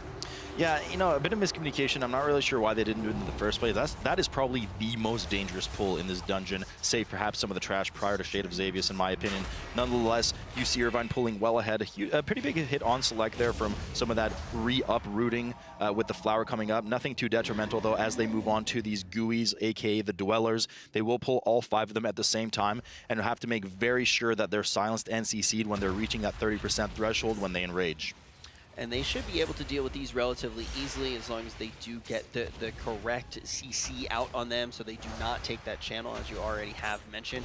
And then their sights will be on Oakheart. We've already seen this boss quite a few times, and we know the amount of damage that Oakheart can get on the tank is absolutely astronomical. The other thing that we have talked about quite a bit is whether or not they are going to pay attention to the roots with the healer trying to get cheeky if it is shifting.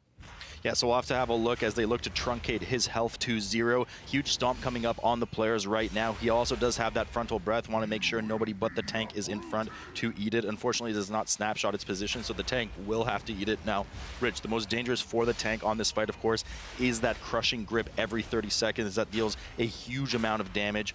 Luckily, it lines up quite well with Empower Words on a Vengeance Demon Hunter, allowing you to also gain that 15% max agility and getting you some more damage. Now, we talked about the roots. We actually saw some groups clump up to try to force them all in one spot. Here, that is not what we see. The geometry was quite ugly, scattered all about the place, but the ad's going to pop out of those roots. They don't mind. They're going to let them stack right up on top of Oakheart, and they're just going to cleave them down. Right, you are. Oakheart, no stranger to math. He aced all of his tests in trigonometry, and he will be stomping our little friends here. Shakib goes quite low there, nothing too scary right now. Another crushing grip on him. He is chunking quite low right now. Doesn't proc the last resort. Luckily, there is enough healing going out. I got to make sure to top him up just a bit before that next melee comes in. No problem there. And they're amassing a lot of extra flowers right now. Now, similar to Dresseron, of course, this will probably actually help Nick out with some of that single target damage, Rich. Oh, definitely. You basically will be able to accrue more of those combo points, basically just getting 5 off of each GCD. But the damage that Oakheart is putting out onto Shakib is nothing to scoff at. They are not looking like close Franz. No, they're not. Chico now, in the meantime, moving as well down towards that patrol. I mean, they're just moving so slow at the moment. No more issues since those double bears, but they still have to deal with that patrol. The mushrooms are going out right now with that area denial as well. Those will hurt a lot, especially during raging. And then they still have to deal with the dwellers as well. Ahmed getting chunked pretty hard there, going back to 40%, back up to safety right now. And of course, UC Irvine still continue to work on Oakheart in just a moment. Players get stomped there, but Durud does a good job to make sure he chlorophyls all of their health back up. You can actually see that it is just taking so much longer with this tyrannical key to actually bring down Oakheart. But you see Irvine with pretty good control throughout the entire thing. But I think the biggest story here really does come on the side of Chico. After they have that initial wipe, I think that they might be on a little bit of tilt. So they have that first bear pool, and now they're just playing everything so safe. They're just playing everything safe, and it's just adding so much time onto the board for them. Finally now they are just pulling that trash that is right before Oakheart, as UC Irvine has already downed that boss and they're working on the Fury. Unfortunately for them, that Whelpling has pulled with the Fury. That's going to make it a little bit more difficult, slow them down just a little bit. You can see they're trying to get that Whelpling down before the Fury. Now everybody going to move out. They get it pitted up in that corner, nice and easy. They want to make sure that the 4 baddies that are going to drop out are not in their path if they do wipe. Luckily, the Vengeance Demon Hunter does have that mobility with the Infernal Strike to jump right out and make sure they don't aggro those bursters, as Rich was alluding to, dealing with the rest of the slimes here, and they will sneak past that Fury. You can see that entangling roots going out from Durud right there does well to make sure that they can access Dresseron whenever they so choose and not have to wait for that patrol.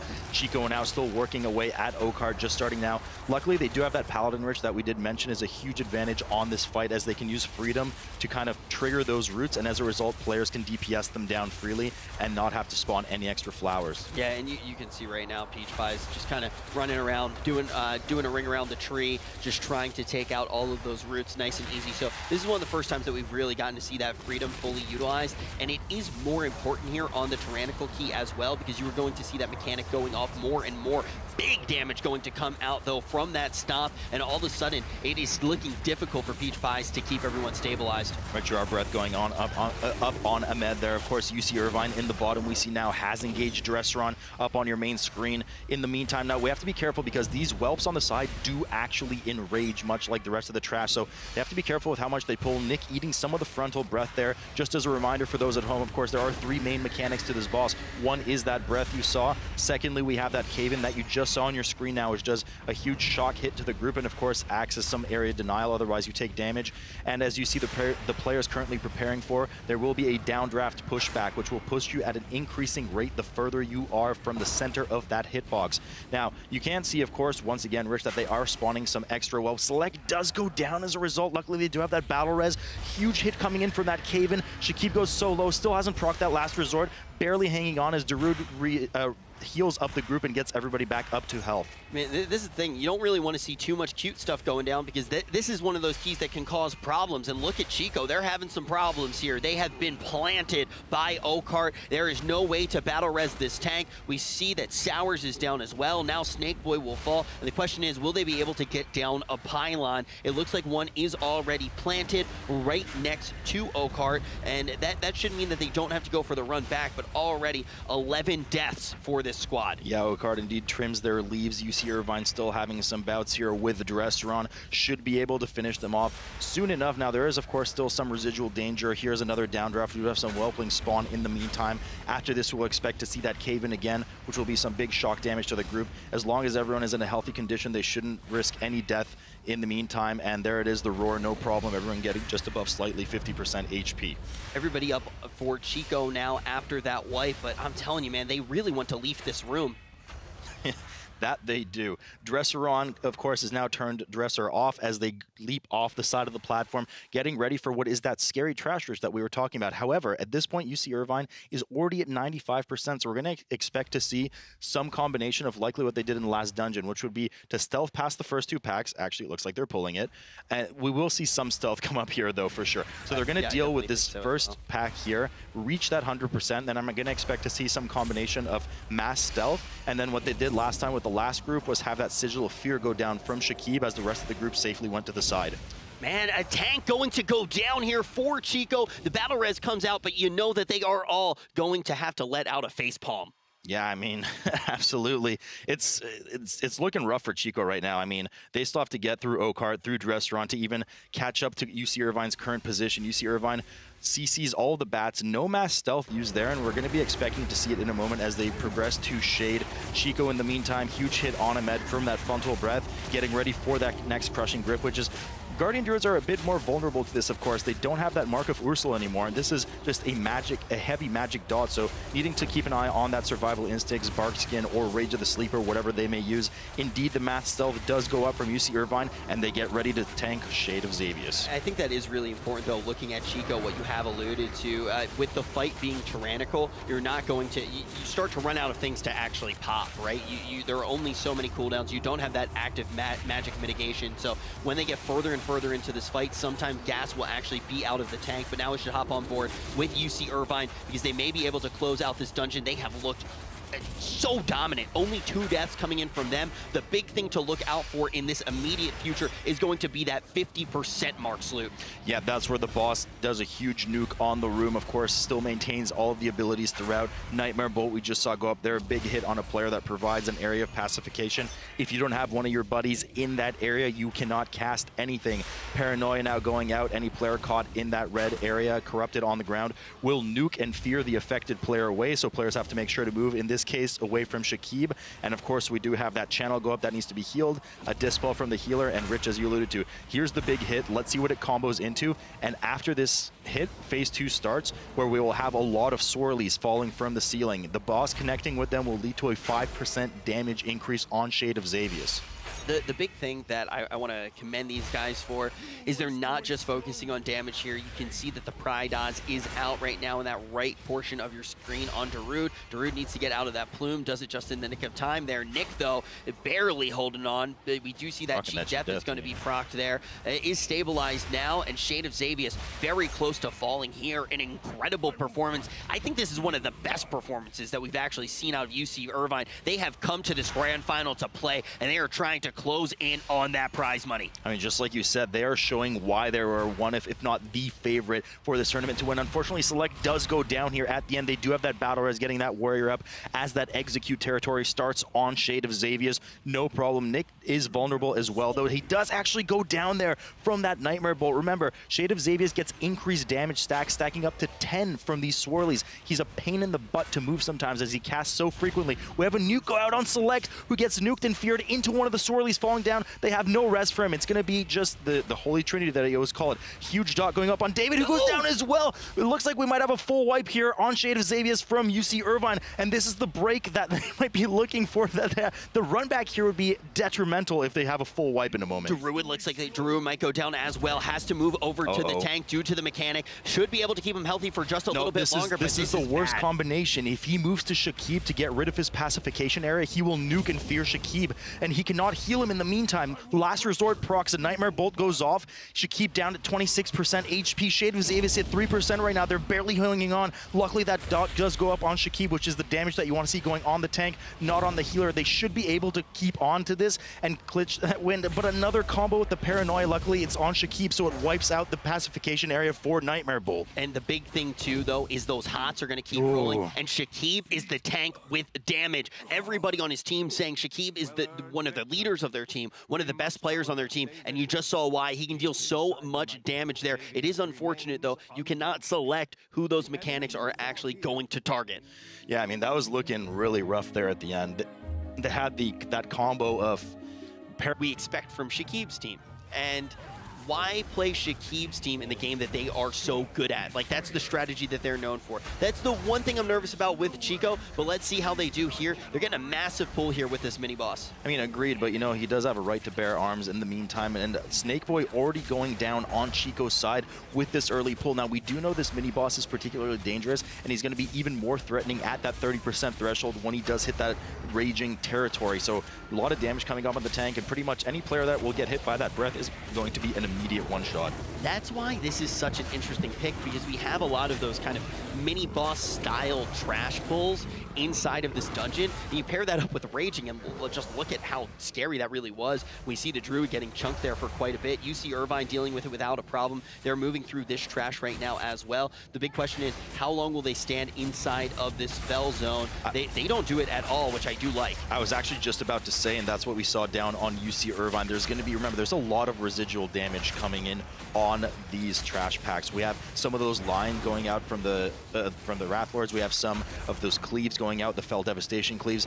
There's just a ton of damage that if they clip you at the wrong time, especially in a raging territory, it's not just the tank you got to worry about, it's all the DPS as well and the healer. We've seen this from Snakeboy before. He ends up going right into that zone, tries to get out some damage, and he makes good use of it. It is a lot scarier than it used to be, but there's something about this team where they really just like Cathedral of Eternal Night. So the Wrathguard here being pulled, there's that Fell Strike that I was alluding to in the meantime. Of course, that Fell Guard does need to be interrupted from that wall to make sure that he doesn't mitigate the damage taken by his fellow mobs around the area. You see Irvine as well with a fairly big pull over in the bottom, and a pretty big pull coming up from Chico as well. They have to be careful with a lot of this damage. All the mobs are now enraged, so there's going to be a ton of damage going out, especially on top of the ring, and that's what I was talking about. That line going right through the group takes Peach, Malv, and Snakeboy all out. Ahmed barely trying to hang on with all of these raging mobs on top of it, and you see Irvine moving in clean in the meantime.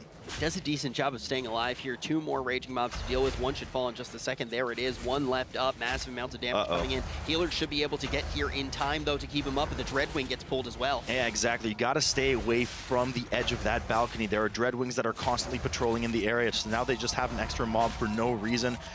Well, doing well, though, to pull it to the next pack and make it as efficient as possible. In the meantime, of course, you see Irvine already moving up that first spiraling stairwell on the way to the first boss, Agronox. I think the big thing is Chico probably rehearsed this map a whole bunch. I think this was kind of their pocket pick. They're like, okay, when we have a bad series, we are going to take it here. This is going to be our curveball, and we are going to excel on this map. But they're making a lot of little errors that you would expect someone who's really well rehearsed on this map not to make. Being by the edge, pulling that additional pack.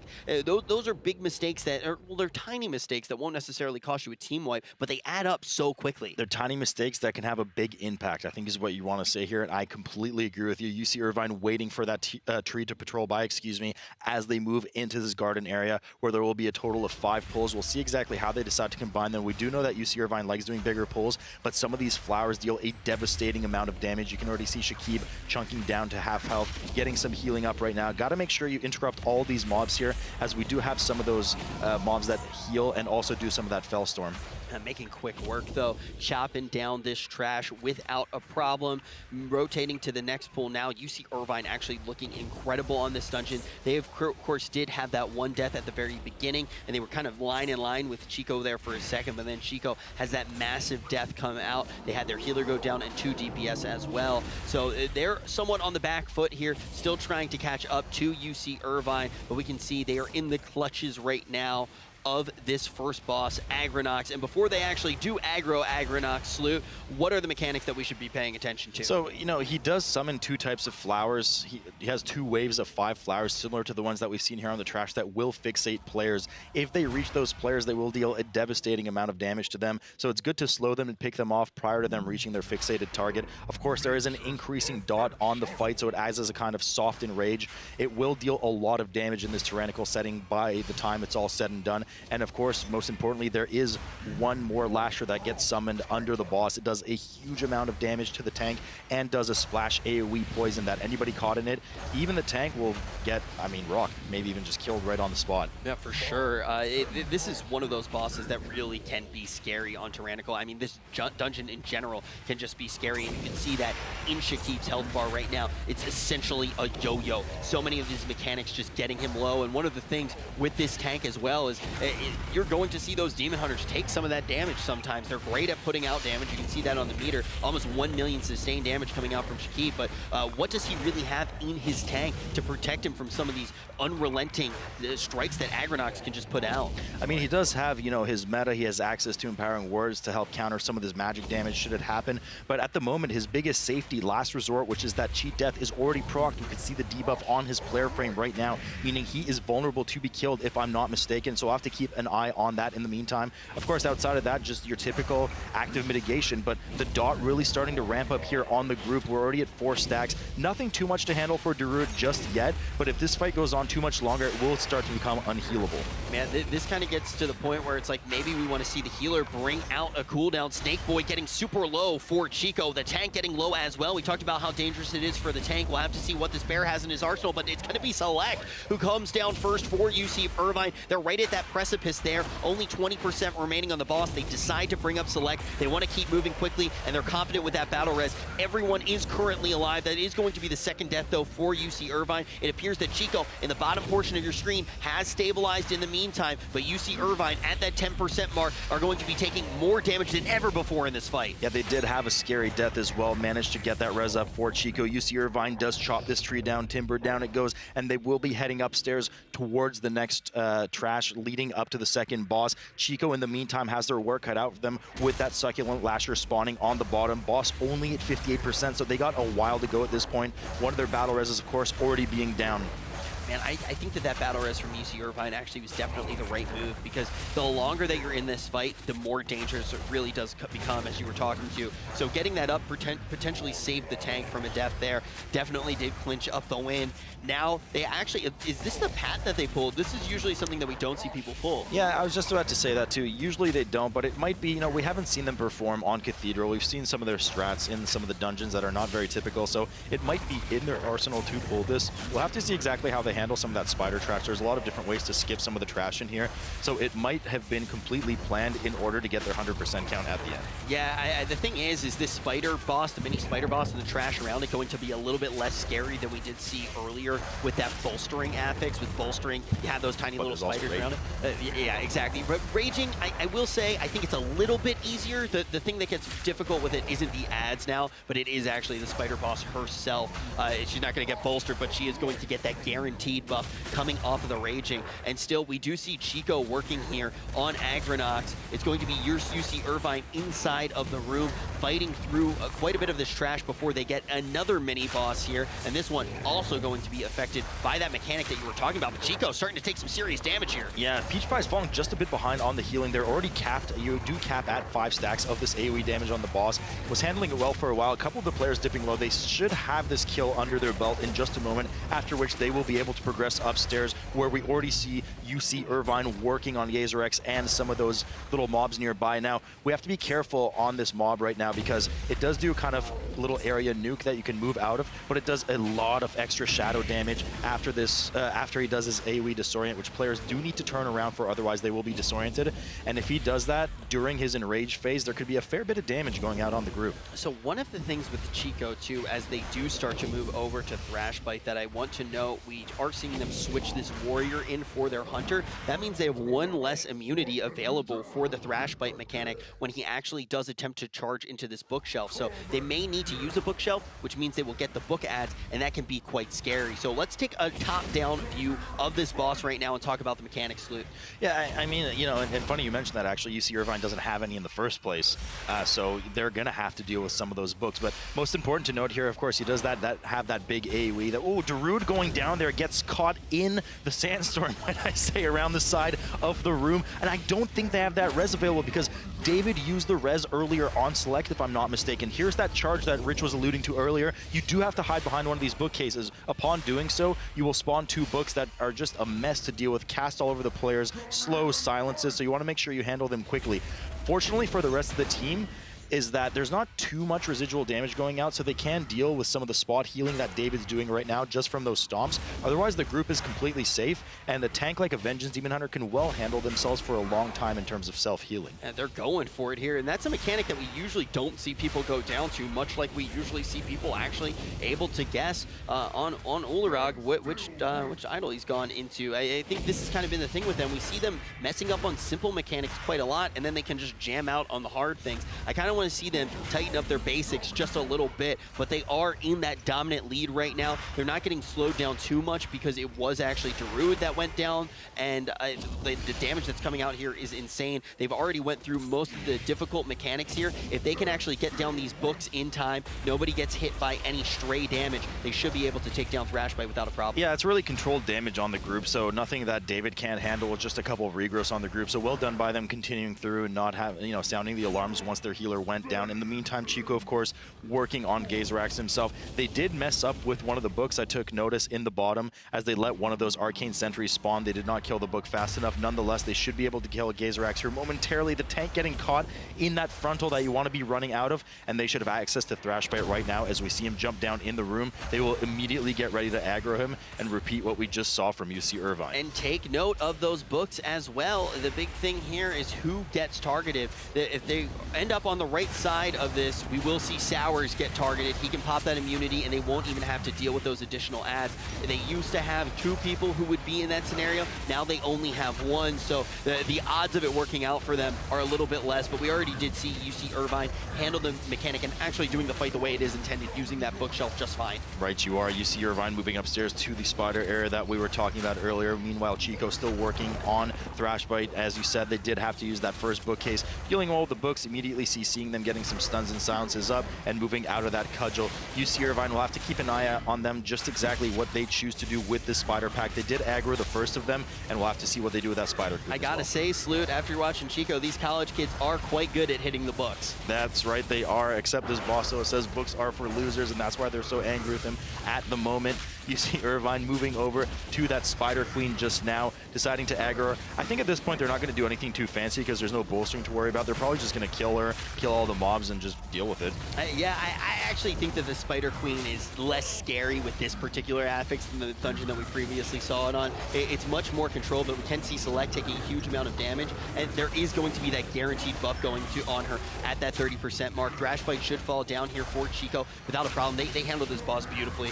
The second hunter isn't even something they needed at all. No problem, so they'll be moving down to that mass amount of imps. Of course, about 80% of them will actually run off scared. UC Irvine does finally down the Spider Queen. They will be handling the rest of these Spiderlings in the meantime, just making sure to have a Dispel once in a while on Shakib for that 5 poison stack, which ends up doing a fair bit of damage, especially once they hit that enraged territory. Handling them no problem, and they'll be moving up the ramp to the third boss, Domitrax. Now, the big thing with Dominatrax, as we saw, it can get out of hand very quickly if you aren't able to get down those Portal Guardians in time. We can see there isn't going to be much trash either for them, but they've done pretty much the perfect amount of trash. They have 95%. They're going to be able to get the rest in the bats in between Dominatrax and the last boss. Right, you are. So there will be perfect amount of trash as they move into the final boss room area. Of course, you fight Dominatrax, the Fell Lord, with that huge axe in here, followed by that trash pack that Rich was just alluding to. Looks like we're having some problems over on Chico's part. Ahmed does go down, Malva goes down, Snake Boy, Sour, and Peach Pies in just a moment. They're going to have a full wipe. They also have 2 Arcane Horrors up there, which means once again they messed up some of those books. These are not good students, Rich. They're not hitting those books properly, and as a result, they're being punished by it. In the meantime, up top for Dominatrax, of course, the huge axe in there. He's axing some of them a question, and they're responding with a huge amount of damage. Let me ask you a question, indeed. The question that I have to ask you right now, how do you think they are going to go about handling this giant thing in the middle of the room? Do you think that they're actually going to move Dominatrax a little bit closer to it so they can get some effective cleave here? I would hope so.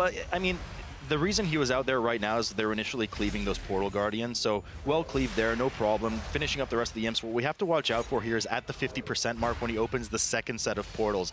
This is where the mistresses come out. They're going to be really annoying to deal with as they have that AoE whirlwind that punts players out. So we're going to have to see what Shakib does or what they do if they remain with some of them up while chaotic energy is being channeled by the boss, as they have to hide in that middle shield area in order to mitigate that one-hit damage. There is the first mistress coming up. There's the second one. If they can get these Portal Guardians down in time, that will be all that they have to deal with. And David overshoots the shield.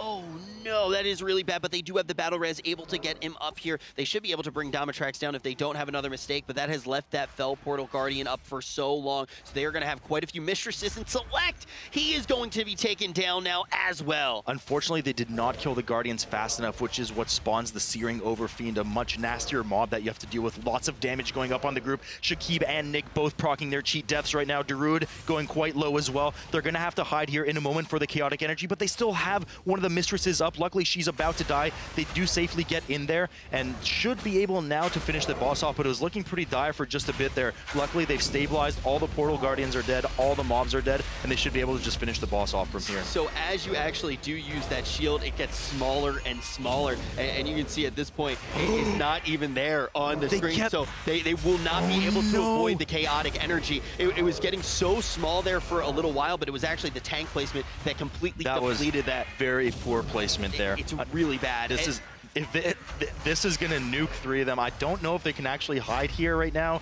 We're going to have to see in a moment. Nick does go down. There was just a sliver of shield left that the 2 druids did manage to get into, but unfortunately we're caught in a position now where only 1 DPS is alive. They should be able to down him, but that's a lot of time lost. In the meantime, not too far behind now is Chico. Yeah, the big thing is so standing inside of that, it is going to shrink. It's also going to reduce the amount of damage that you can do. And we saw that very, very close call there as well. The Portal Guardian, the Mistress gets there and actually gets that knock effect on them as well at the last second. Doesn't actually knock them out.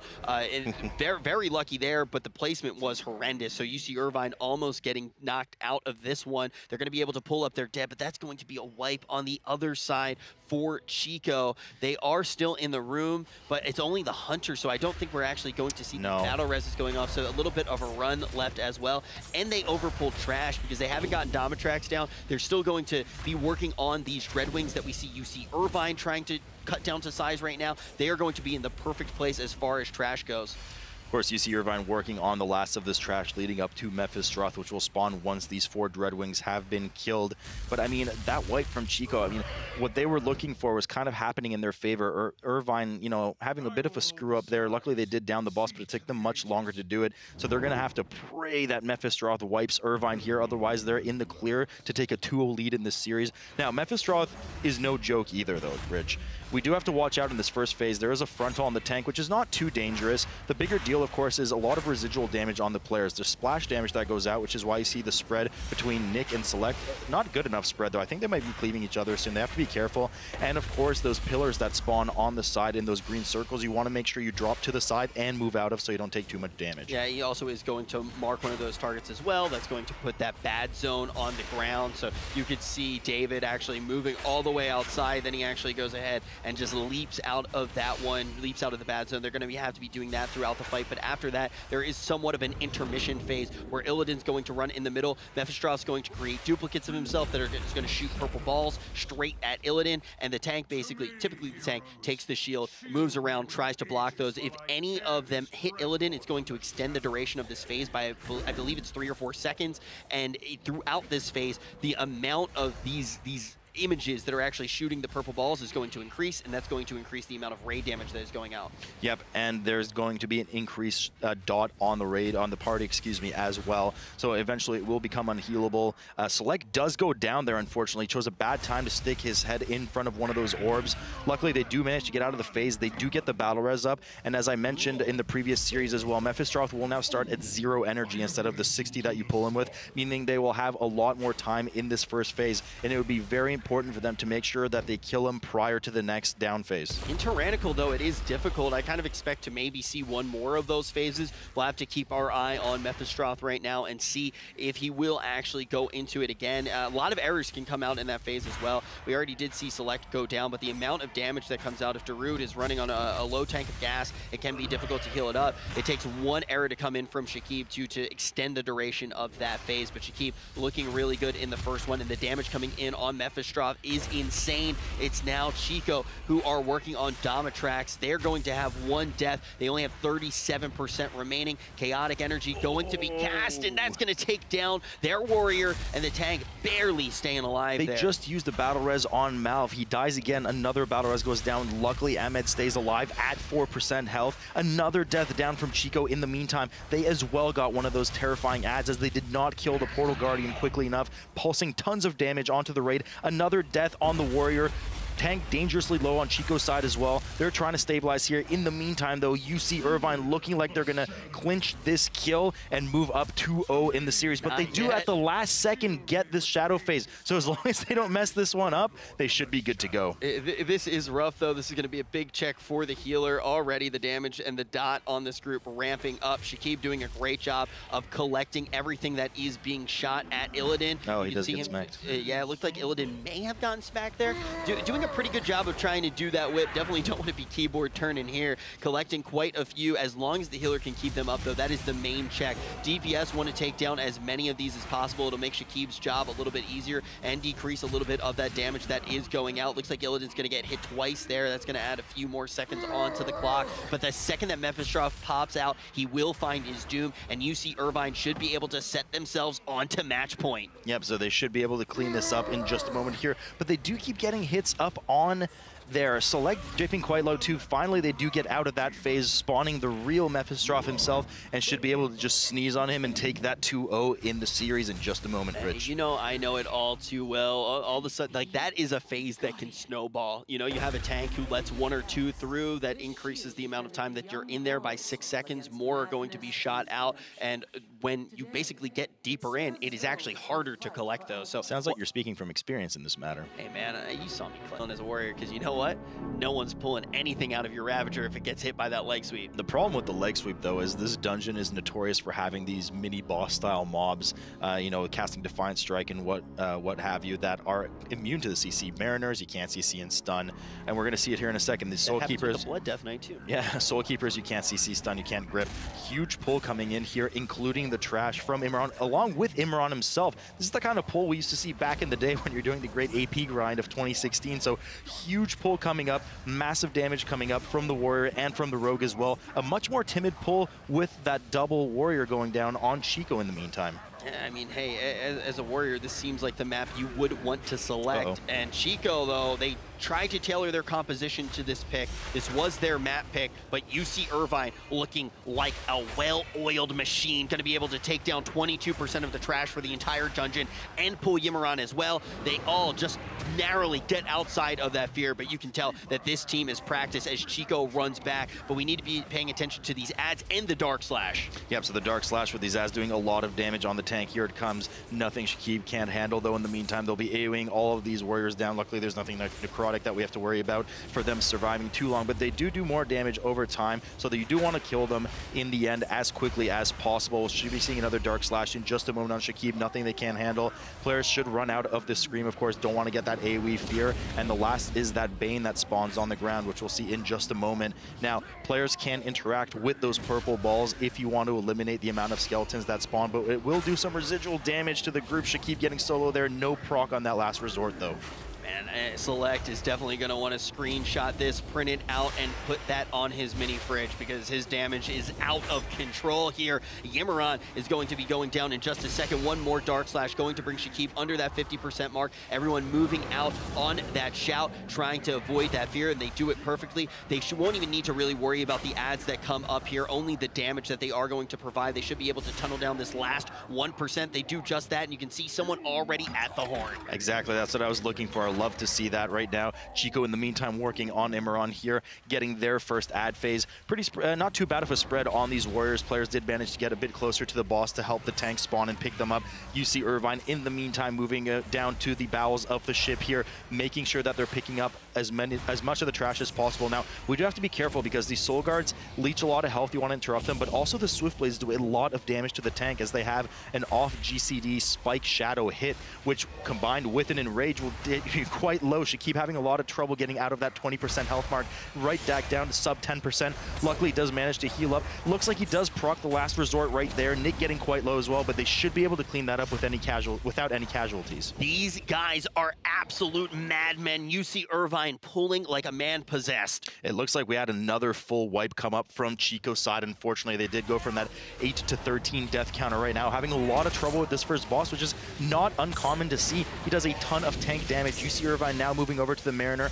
He here will be killing this Mariner before he casts his next Lantern in the Enrage phase. If you have an Enraged Lantern, it will wipe the group with that 100% increased damage, and it looks like they should have no problem downing him. Hey, the big thing that I want to say, though, on the side of Chico, I do really respect how they went to play this one out. They were very aggressive at the beginning. They knew that that was their best chance to try to beat UC Irvine. They've already seen this team go so fast in so many of these dungeons, so they said, hey, our best chance of winning is to go about it this way. They gave it a shot. It ultimately didn't work. Now, the best chance that they have is UC Irvine dropping the ball. This is theirs to throw. They are already pulling that Grimewalker. They're going to pull him right up the stairs, trying to be efficient up to those two champions, which cast the fear. Chico still working on Yimaron. We already know the mechanics. We're going to see these ads come out, a massive amount of party-wide damage as well. So this is where the danger is going to come up with these Dark Slashes in combination with the Skeletal Warriors. Some of them running around and hitting some of the players. Make sure you grab aggro on those. Akala looks like he's grabbing aggro in the meantime. Players doing well to kite them to him as they are not grippable, so he cannot just AoE grip all of them onto the boss, unfortunately. No problem with that Dark Slash, and they move well out of the fear.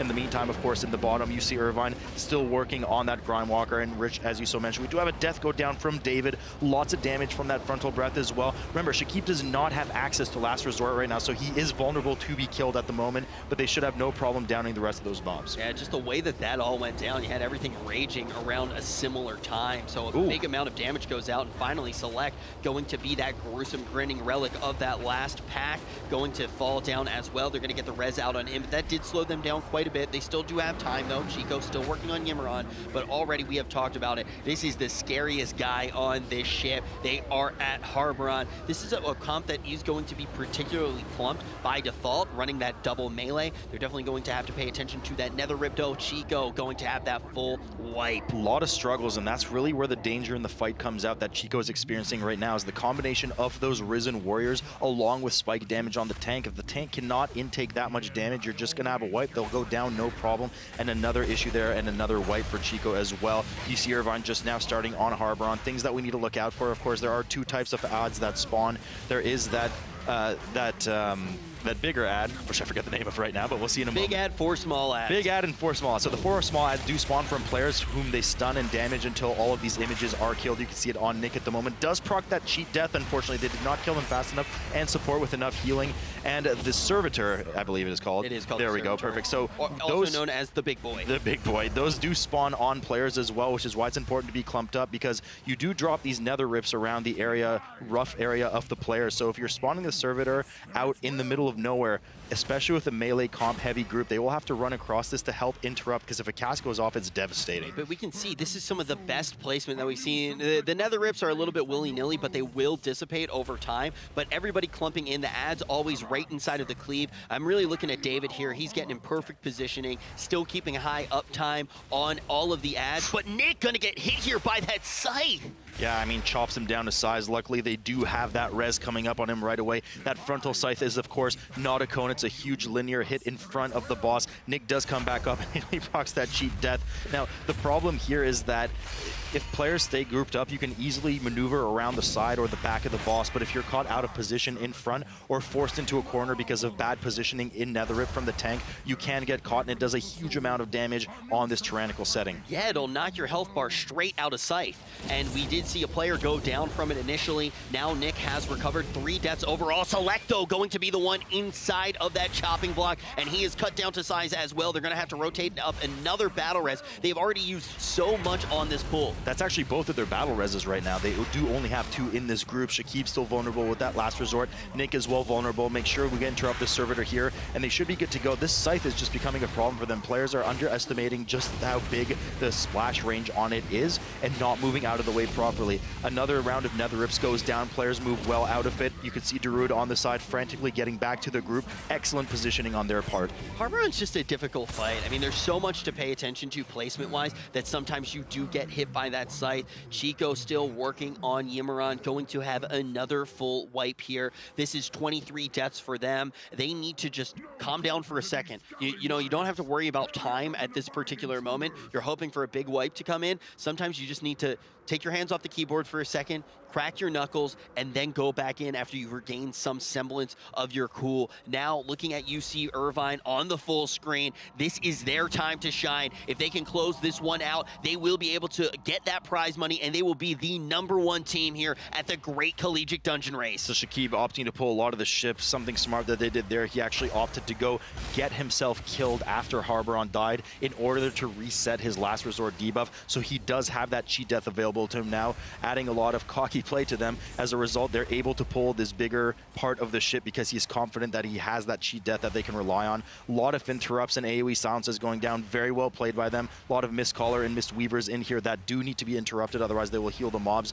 No problem for this team at all. They down what needs to be down, and soon enough they'll be moving on to the final pull, including that mini boss Skjal. Yeah, it's really important to take that assessment over and over again of how that death will work for you, how those seconds are going to work for you. Getting the death passively going to add those 5 seconds. There's also the run back that's attached to it. Ends up being something closer to 10 seconds. So you really need to be sure that you're getting more time than that by going for that play. And I do like the fact that, you know, it was very well thought out by Shakib. We've seen this team take unconventional routes. We've seen them on Raider.io leaderboards, and now we are seeing them just one boss away from taking this entire tournament. Everyone at home was saying that this was their favorite team to do it, and now it is right in their sights. Yeah, I mean, they're showing why they were the tournament favorites right here, Rich. I mean, flawless play all around, well ahead of the other team, but even their own play, I mean, nice big pulls. We saw that huge pull at the start on top of Imran, perfectly executed it. Imran was already at 60% HP.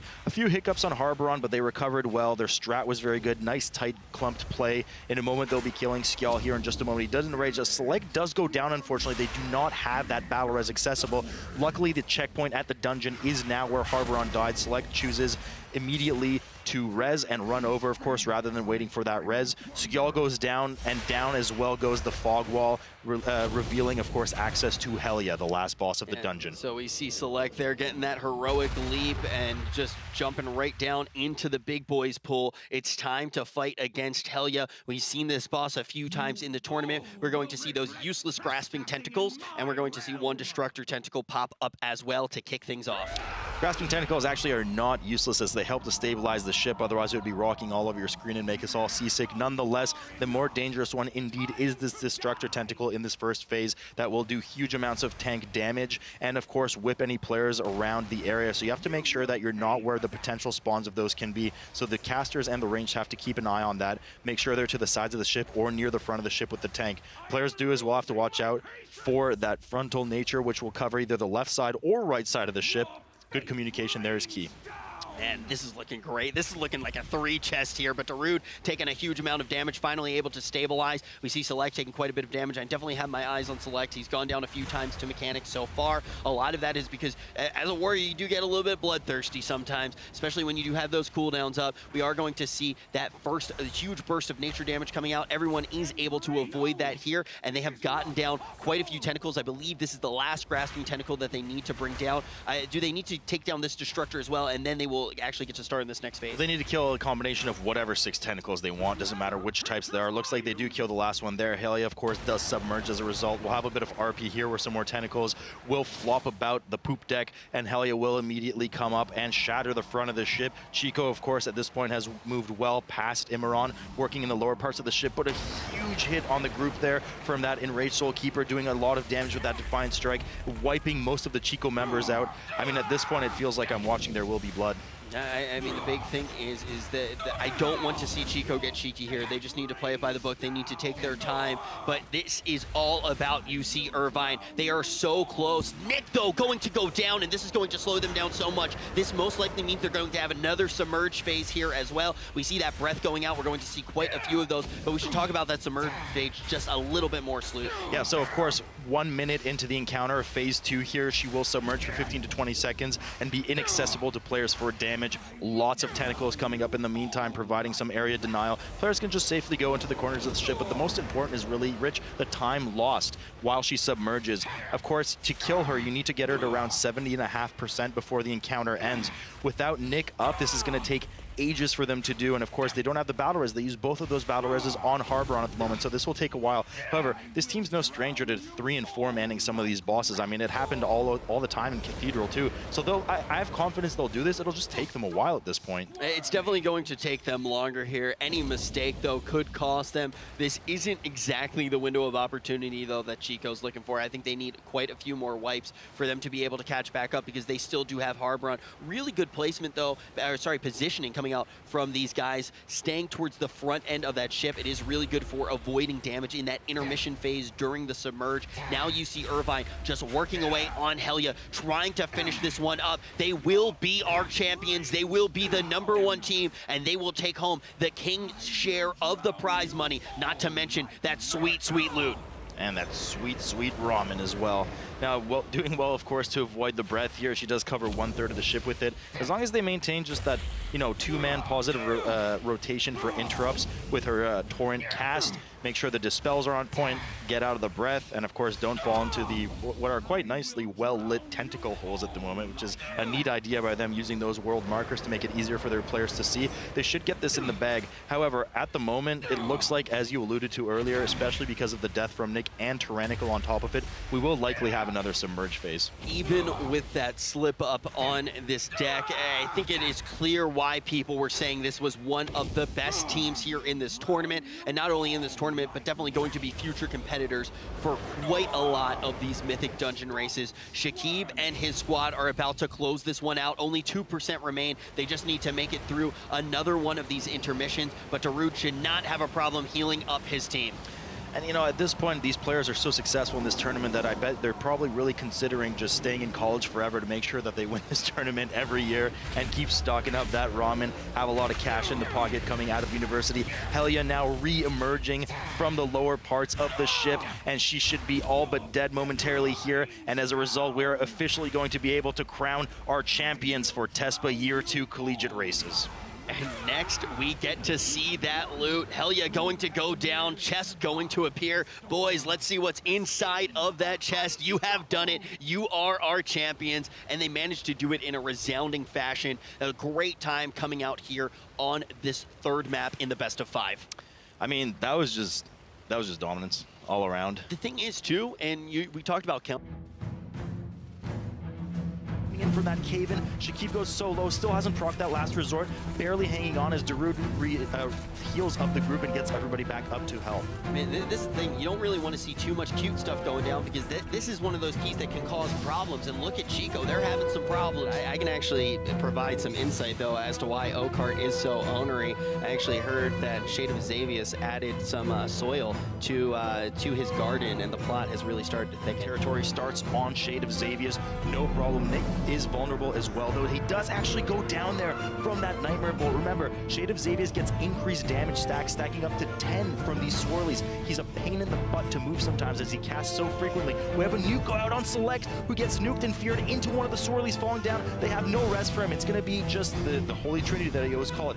Huge dot going up on David, who goes down as well. It looks like we might have a full white heap, and he cannot heal him in the meantime. Last Resort procs, a Nightmare Bolt goes off. Should keep down to 26% HP. Shade and Xavius at 3% right now. They're barely hanging on. Luckily, that dot does go up on Shakib, which is the damage that you want to see going on the tank, not on the healer. They should be able to keep on to this and clinch that win. But another combo with the Paranoia. Luckily, it's on Shakib, so it wipes out the pacification area for Nightmare Bolt. And the big thing, too, though, is those hots are going to keep rolling, and Shakib is the tank with the damage. Jack is probably sitting there at home right now watching this going, talk about healer damage, guys, please, talk about healer damage. So we'll do it. We'll talk about healer damage for just a second. Love that, man. A lot of this damage, all the mobs are now enraged, so there's going to be a ton of damage going out, especially on top of the ring, and that's what I was talking about, that line going right through the group, takes Peach, Malv, and Snakeboy all out. UC Irvine at that 10% mark are going to be taking more damage than ever before in this fight. Yeah, they did have a scary death as well, managed to get that res up for Chico. UC Irvine does chop this tree down, timber down it goes. Get these Portal Guardians down in time, that will be all that they have to deal with. And David overshoots the shield. Oh no, that is really bad, but they do have the battle res able to get him up here. Finally, they do get out of that phase, spawning the real Mephistroff himself, and should be able to just sneeze on him and take that 2-0 in the series in just a moment, Rich. You know, I know it all too well. All of a sudden, like, that is a phase that can snowball. But we're not on live, so we can actually throw curveballs at them we are all live the time. right now. Are we? Hi, guys. As a warrior, this seems like the map you would want to select. And Chico, though, they tried to tailor their composition to this pick. This was their map pick, but UC Irvine looking like a well-oiled machine. Now, the best chance that they have is UC Irvine dropping the ball. This is theirs to throw. They are already pulling that Grime Walker. They're going to pull him right up the stairs, trying to be efficient up to those two champions, which cast the fear. Keeping a high uptime on all of the ads. But Nick going to get hit here by that scythe. Yeah, I mean, chops him down to size. Luckily, they do have that res coming up on him right away, and she should be all but dead momentarily here. And as a result, we're officially going to be able to crown our champions for TESPA Year 2 Collegiate Races. And next, we get to see that loot. Hell yeah, going to go down, chest going to appear. Boys, let's see what's inside of that chest. You have